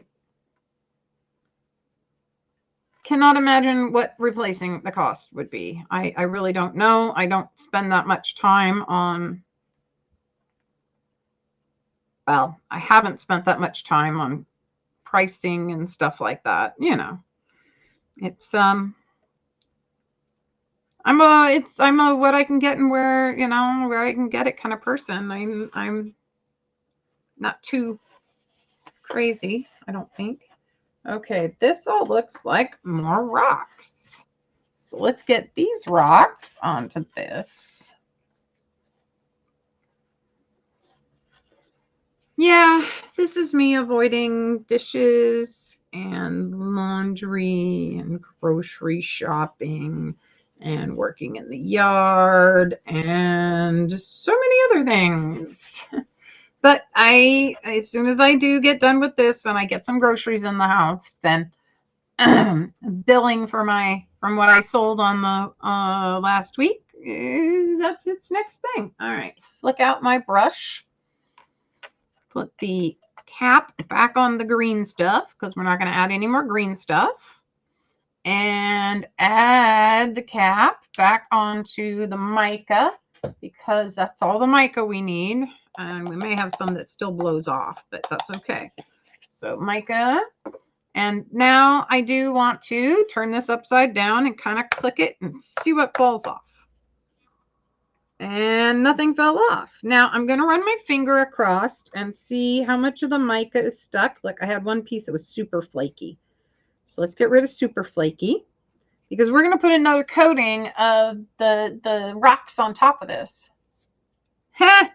I understand, Leanne. Sometimes we just need a day. Sometimes our clocks don't start as fast. Sometimes we We need a day to you know, do what we want to do. So here's the crazy thing that I'm going to do. I'm going to try and cover this with the gold as well, or at least come up to its edge. I'm afraid if I cover it, the gold will take it over. So, but I want to cover this and give it a nice, I want it to look dimensional, extremely dimensional. And because it's not exactly the way I'm hoping, I'm just going to lightly put this over it. It's actually spread quite evenly for me with this little tap notion, except the corners, they never stay. All right, now I'm going to do the heating from behind again, because this, if I don't, it'll just blow it everywhere and we will not get any effects. All right, here we go. Off to the side here. I know it's hard for you guys to see. We will work on that. And this is the other thing I'm hoping that my milk pot will be able to do, is heat this from underneath without burning the paper. I don't know if that will actually happen or not. I haven't gotten that far to try. Maybe next week that's what we'll do.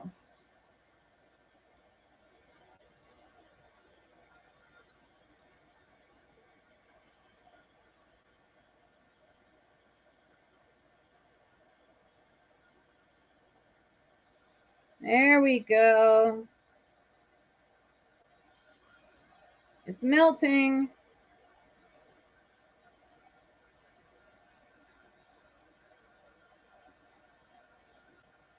It's melting beautifully.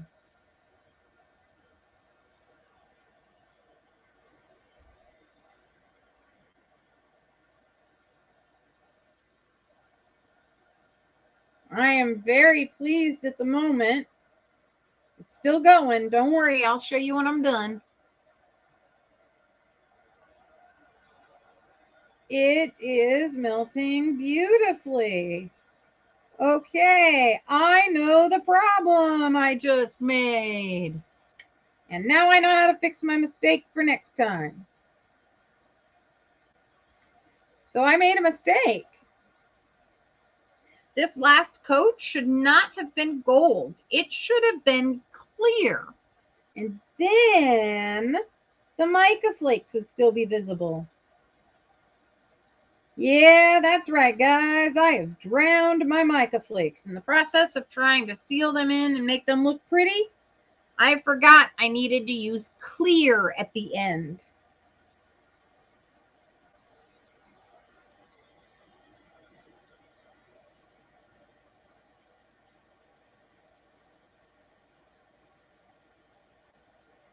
I'm trying to get it loose enough that I can have it flow down into the corners and spaces that didn't get good coverage before.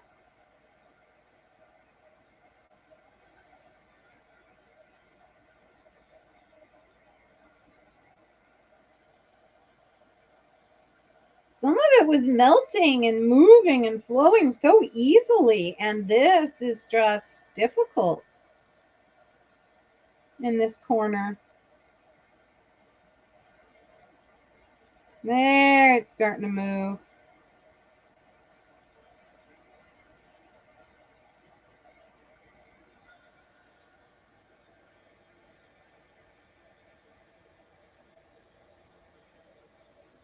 It's interesting, the designs that are being created by me as I'm moving the molten stuff around to try and cover the corners.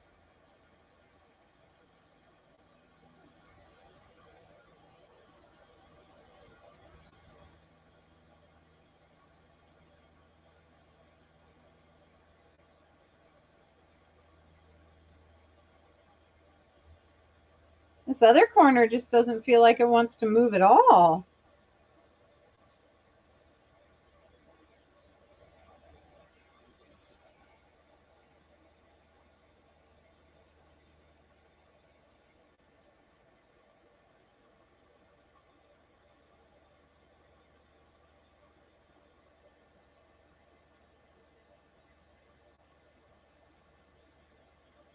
Almost to the corner, almost there. Come on, a little bit further.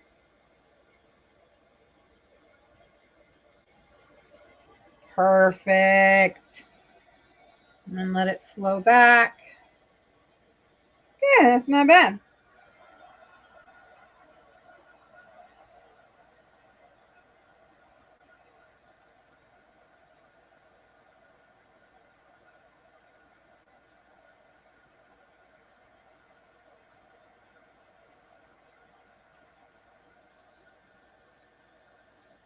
Okay.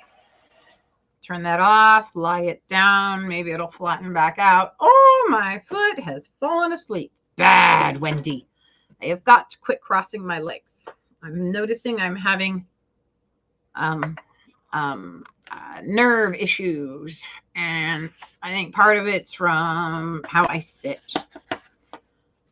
As much as I hate the idea of changing the way I sit, I might have to. I sit like I'm still 20 years old. Cross-legged, foot underneath me. Yeah, silly stuff. All right, so it did flow. It did blend. The biggest problem is the mica got so covered up by the gold color that now it just looks like gold chunks. So the key that I missed there was putting the clear coat on top for finishing. And honestly, once I got that original gold coat down, I probably could have just used clear for the rest of it. And that would have saved me some gold color instead of using gold for what, 3-4 layers. And look, there was still some stuff that hadn't melted in the hanging around. So we want to get that off. This looks amazing. I'm really happy how it flowed down into the corners. Chonky. Yep. It's chonky because of the way the mica fragments went down. And if like I said, if I would have put clear on it, then I would have kept most of this color from the mica and you would have been able to see the green better. But that's okay. It's got a little, it's got like, oh, I'm going to have to clean this. It's driving me crazy. It's going to have a little extra. And I really want to get that melt pot and see if it works. Yeah, and that is the main reason I took that Dylusions class. Was one, my other half wasn't going to be here, and it just was something for me to help me keep talking to people, and you know, I got to hang out and chat, and that was lovely while he was gone. Ooh, trying to bend the paper. This stuff is plastic and can crack with multiple layers, and I really wish you guys could feel this.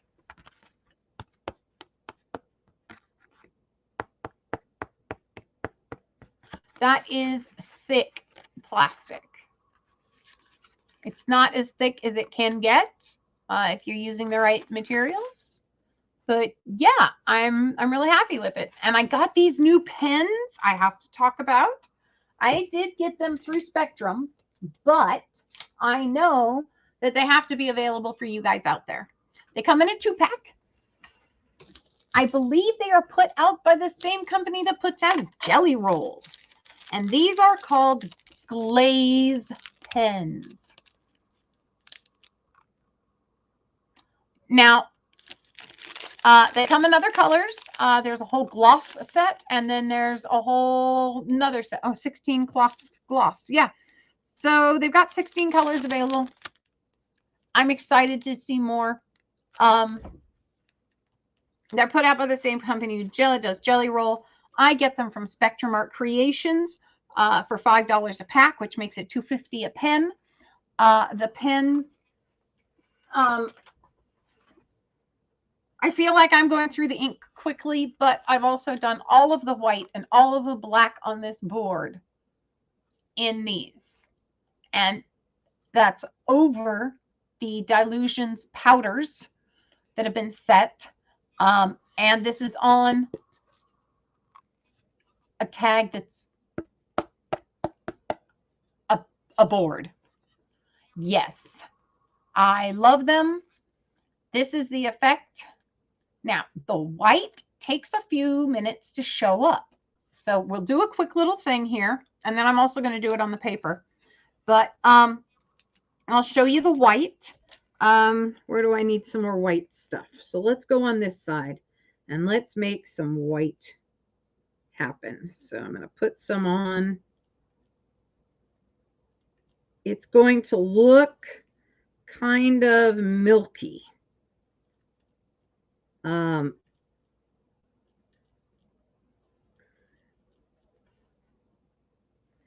then we'll do dots over here.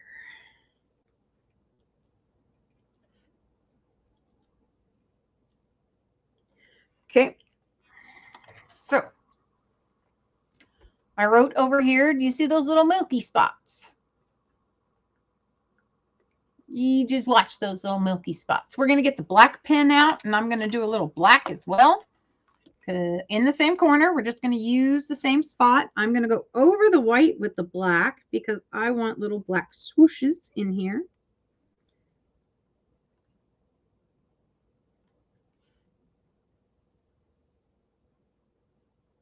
That's not exactly what I wanted, but it'll work.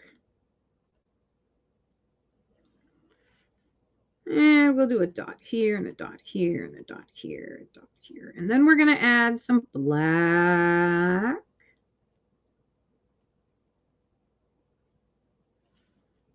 And we'll do a couple of black dots in here. Now, as soon as you touch down on the little ball, that, you know, ballpoint pens, it's a little ball, roller ball in there. And the second you poke down and get that ball just slightly, ever so slightly pressed upon, you know, pressure on it, and it brings out, and the ink glaze, the will start to flow. I'm not sure. They used it as a in the class, I guess, as first of all, they wanted you to kind of use it as a board, as a sample, so that you could see, because in this set there are, that I got with the class. Hold on a second. Let me grab them.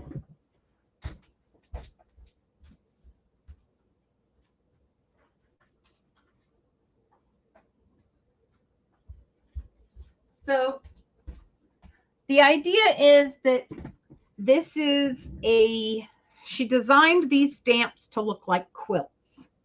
And so it's supposed to give you a quilt look. And the point of the tag was to be able to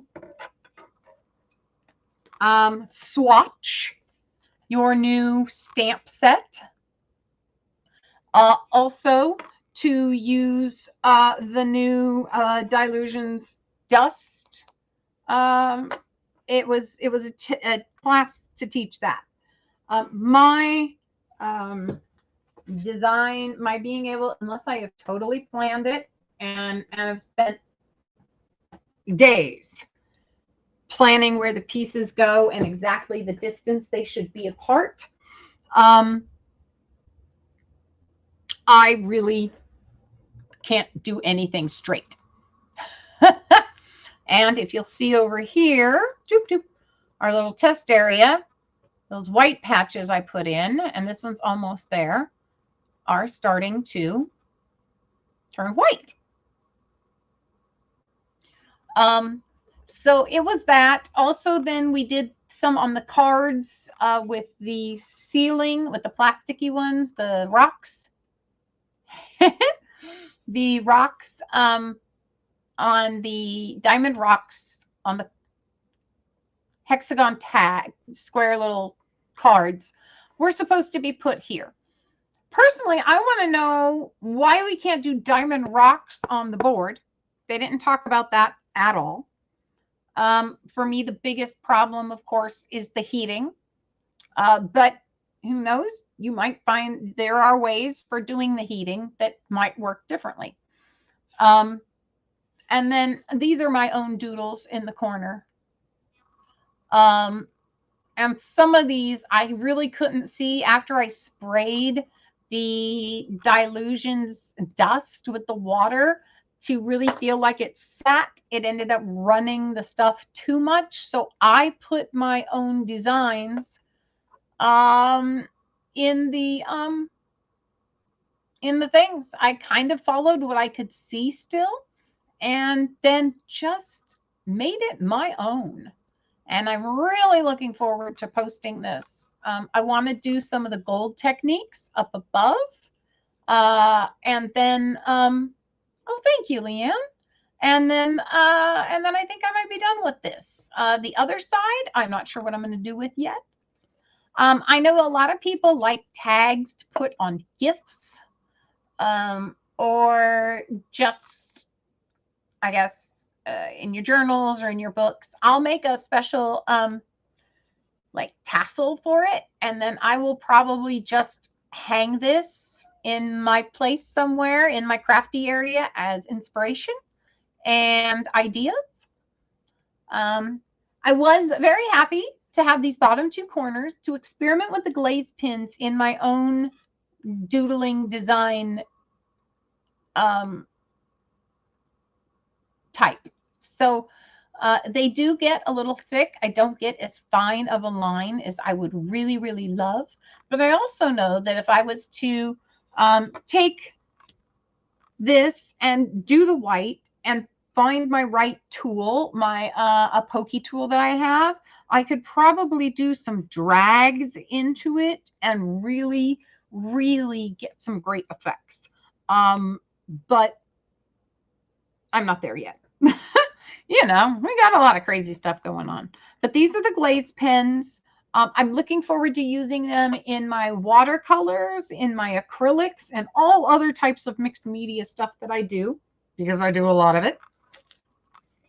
So I'll move that over there. And then I'm going to bring the tag back over real quick. I'm going to write in the thing. I think I'm going to put the word playtime right in there. I'm going to write playtime, and then I'll highlight it, do some of the highlights on it with the white. And then eventually I would like to cover the whole thing with the clear diamond rocks and just keep experimenting. And I would love to see how it all affects the glaze pens. So we're just going to keep doing it, right? So we're going to write the word.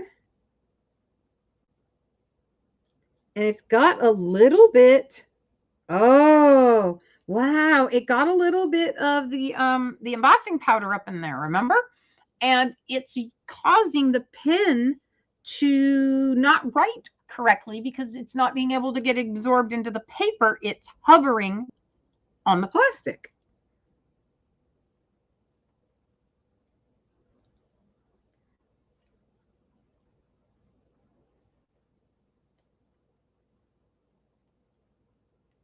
Oh, yeah, that's crazy.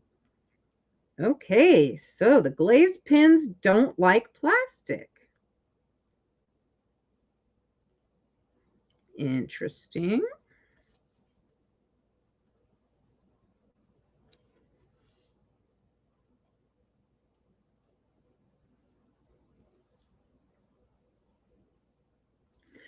Okay, now I'm going to take the white. So I'm going to bring this up to you before I put the white on there. I want to bring this up and show you how the embossing powders act like a resist because they're plastic. And they're just not going to let you get that stuff in there. So I'm wondering if there are different markers that would, or pens that would write upon that. That would be interesting. That's something else to find out. So we'll just kind of add a few highlights. Not a lot.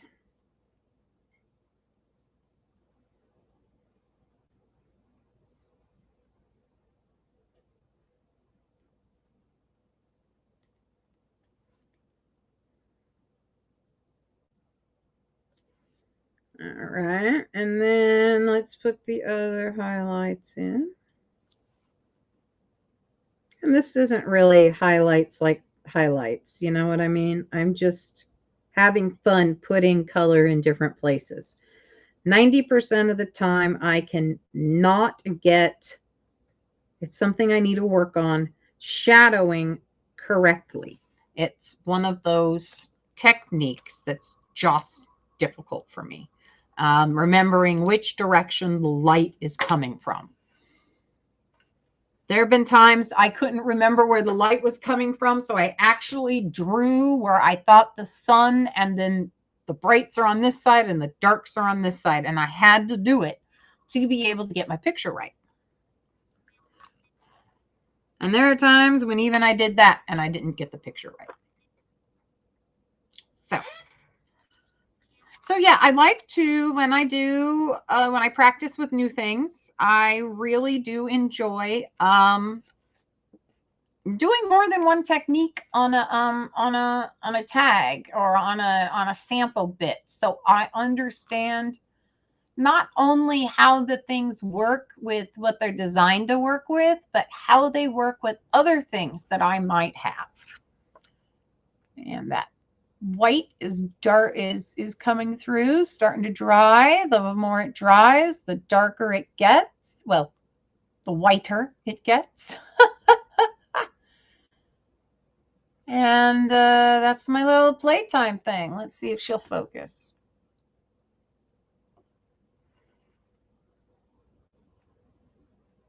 No, it's not going to focus unless I get way up on it. There we go.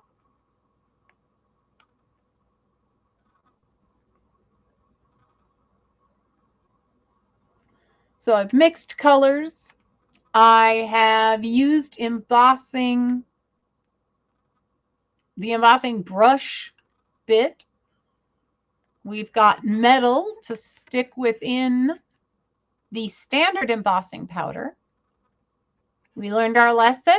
Always bring the clear out at the same time we bring the rocks out, the colored rocks out, because the last coat should definitely be in clear, or other coats should be in clear, so that the green would not have gotten mixed in with the gold. It would have stayed separate, floating above it. And the same thing with the mica. There we go. So one playtime tag and one tag colored the way I want it for another project. So yeah, positive day of play. Thank you for sticking around with me for 2 hours. Oh, and some of you might be wondering why I'm not wearing my new glasses. I am not wearing my new glasses because, come to find out, they got the prescription incorrect. I'd had a lot of trouble focusing, if you guys remember correctly. Come to find out, the entire left eye from the top to the progressive was incorrect. But I learned something new also. I also learned that the place where my son gets his glasses, where I really like them. I appreciate them very much. They adjusted my old glasses. They were willing to adjust my new glasses. They have been very generous with the help they've given me for nothing. I brought my glasses from VooGlam in, and I said, I'm having problems adjusting. I know it's progressive, and I know I got them online. Progressives, you shouldn't get online. That way they can get the correct measurement in your eye for where those transitions should be. But they also told me that I can take my old frames and they can put new lenses in them. I was always told that the frames that were like mine, one piece, especially in the nose, that new lenses could not be put into them because they would crack. Well, I've since learned that that is incorrect. And they've told me that they can put glasses. They can put new glasses, new lenses into these frames and the frames I use for my sunglasses. I was ecstatic because come to find out, yes, it was $230 just for the lenses there when they were progressives. If I just get a standard lens, then, which I'm used to, then they will only charge me like $130 for a lens. And then I won't have to buy new frames. I'm going to use these for readers. I'm going to get what the bottom half of my progressive is. I'm going to get in this so that in these frames so that I can, when it comes to distance issues and I'm trying to read, I have an option. And then my sunglasses frame, I will get the standard out there, long distance, the tops in my sunglasses. And then I have another set of frames that I will get clear standards in. And I'm ecstatic. And it'll take me a few months to get everything I need. But if Vuglam fixes their mistake, then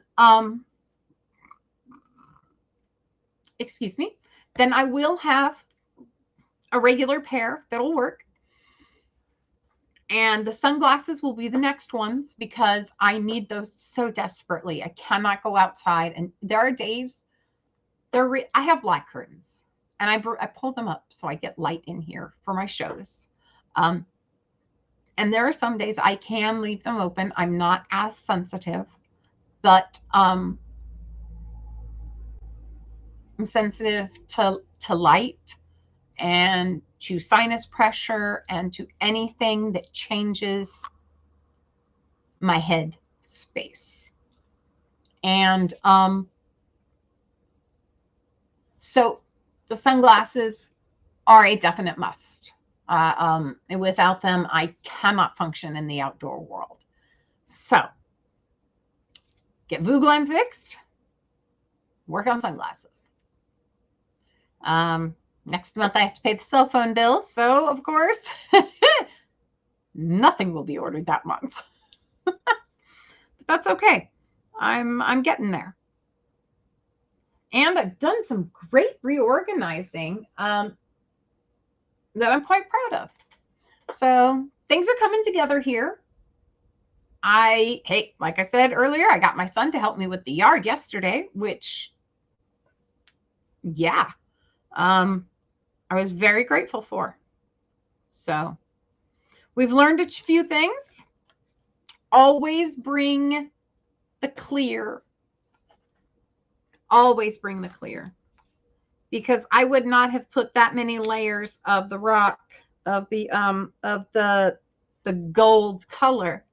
That would have saved me a little bit of product. Although I did all this, and do you guys see? I barely used anything out of this brand new container. And I put how many coats of this on? So yeah, this is some amazing stuff with some amazing effects. So if anybody is wondering where I got anything, I am happy to tell you as far as I can remember. I know there are people out there who prefer not to use Temu. And I can understand that, but they're also quite affordable. So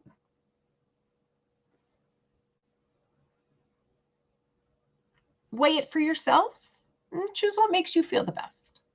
But yeah, a lot of times like these little finger sponges, I got those off Temu.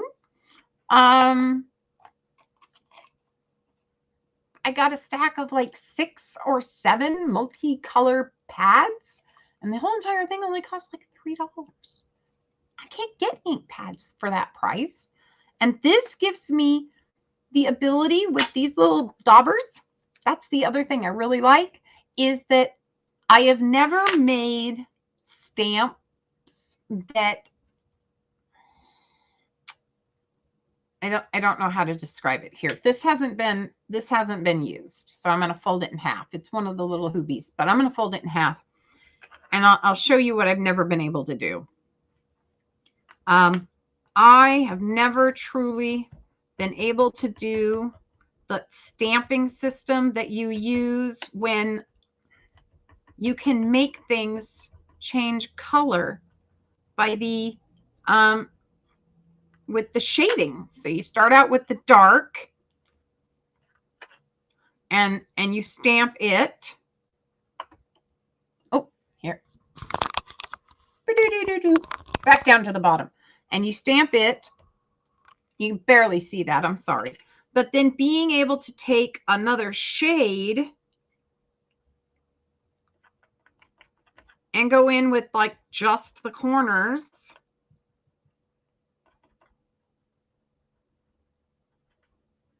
And then with the stamping systems, you would stamp right back over it. This is not a stamping system, so don't, if my accuracy's off, I'm sorry. But then that changes the corners to a different color.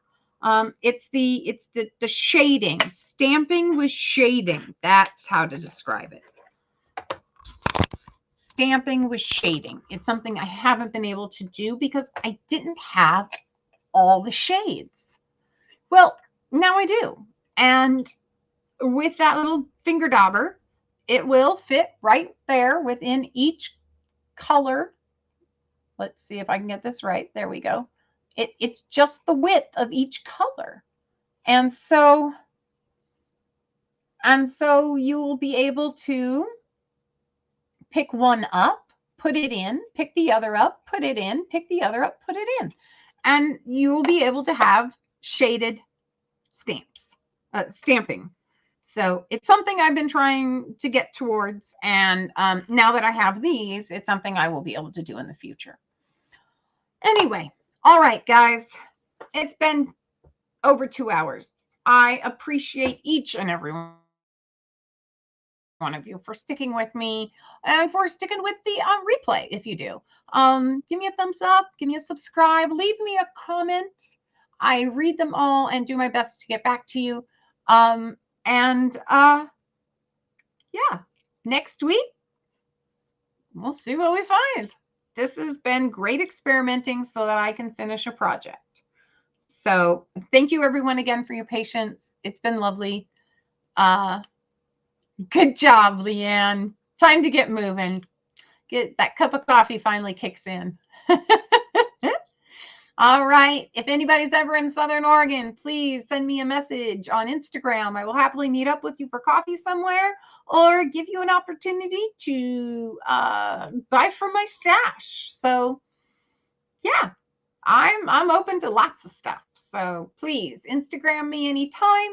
Send me an email at wendyswackywarehouse@gmail.com. Please make sure when you do send me emails, my first name is spelled with an I-E. So make sure you remember it's Wendy with an I-E. So Wendy's Wacky Warehouse @gmail.com. That's the only little snag in my thing. It's been a day. All right, everyone, have a wonderful week. August, I'll be driving down. You had better let me know. I will be here, Leanne. I don't go anywhere. I'd love to meet up with you, Leanne. All right, you guys have a wonderful day, a wonderful week, and I'll be back. I'm so happy I've been sticking with my Mondays. Okay, don't get me distracted or I'll start talking again. Bye, everyone. Have a great day.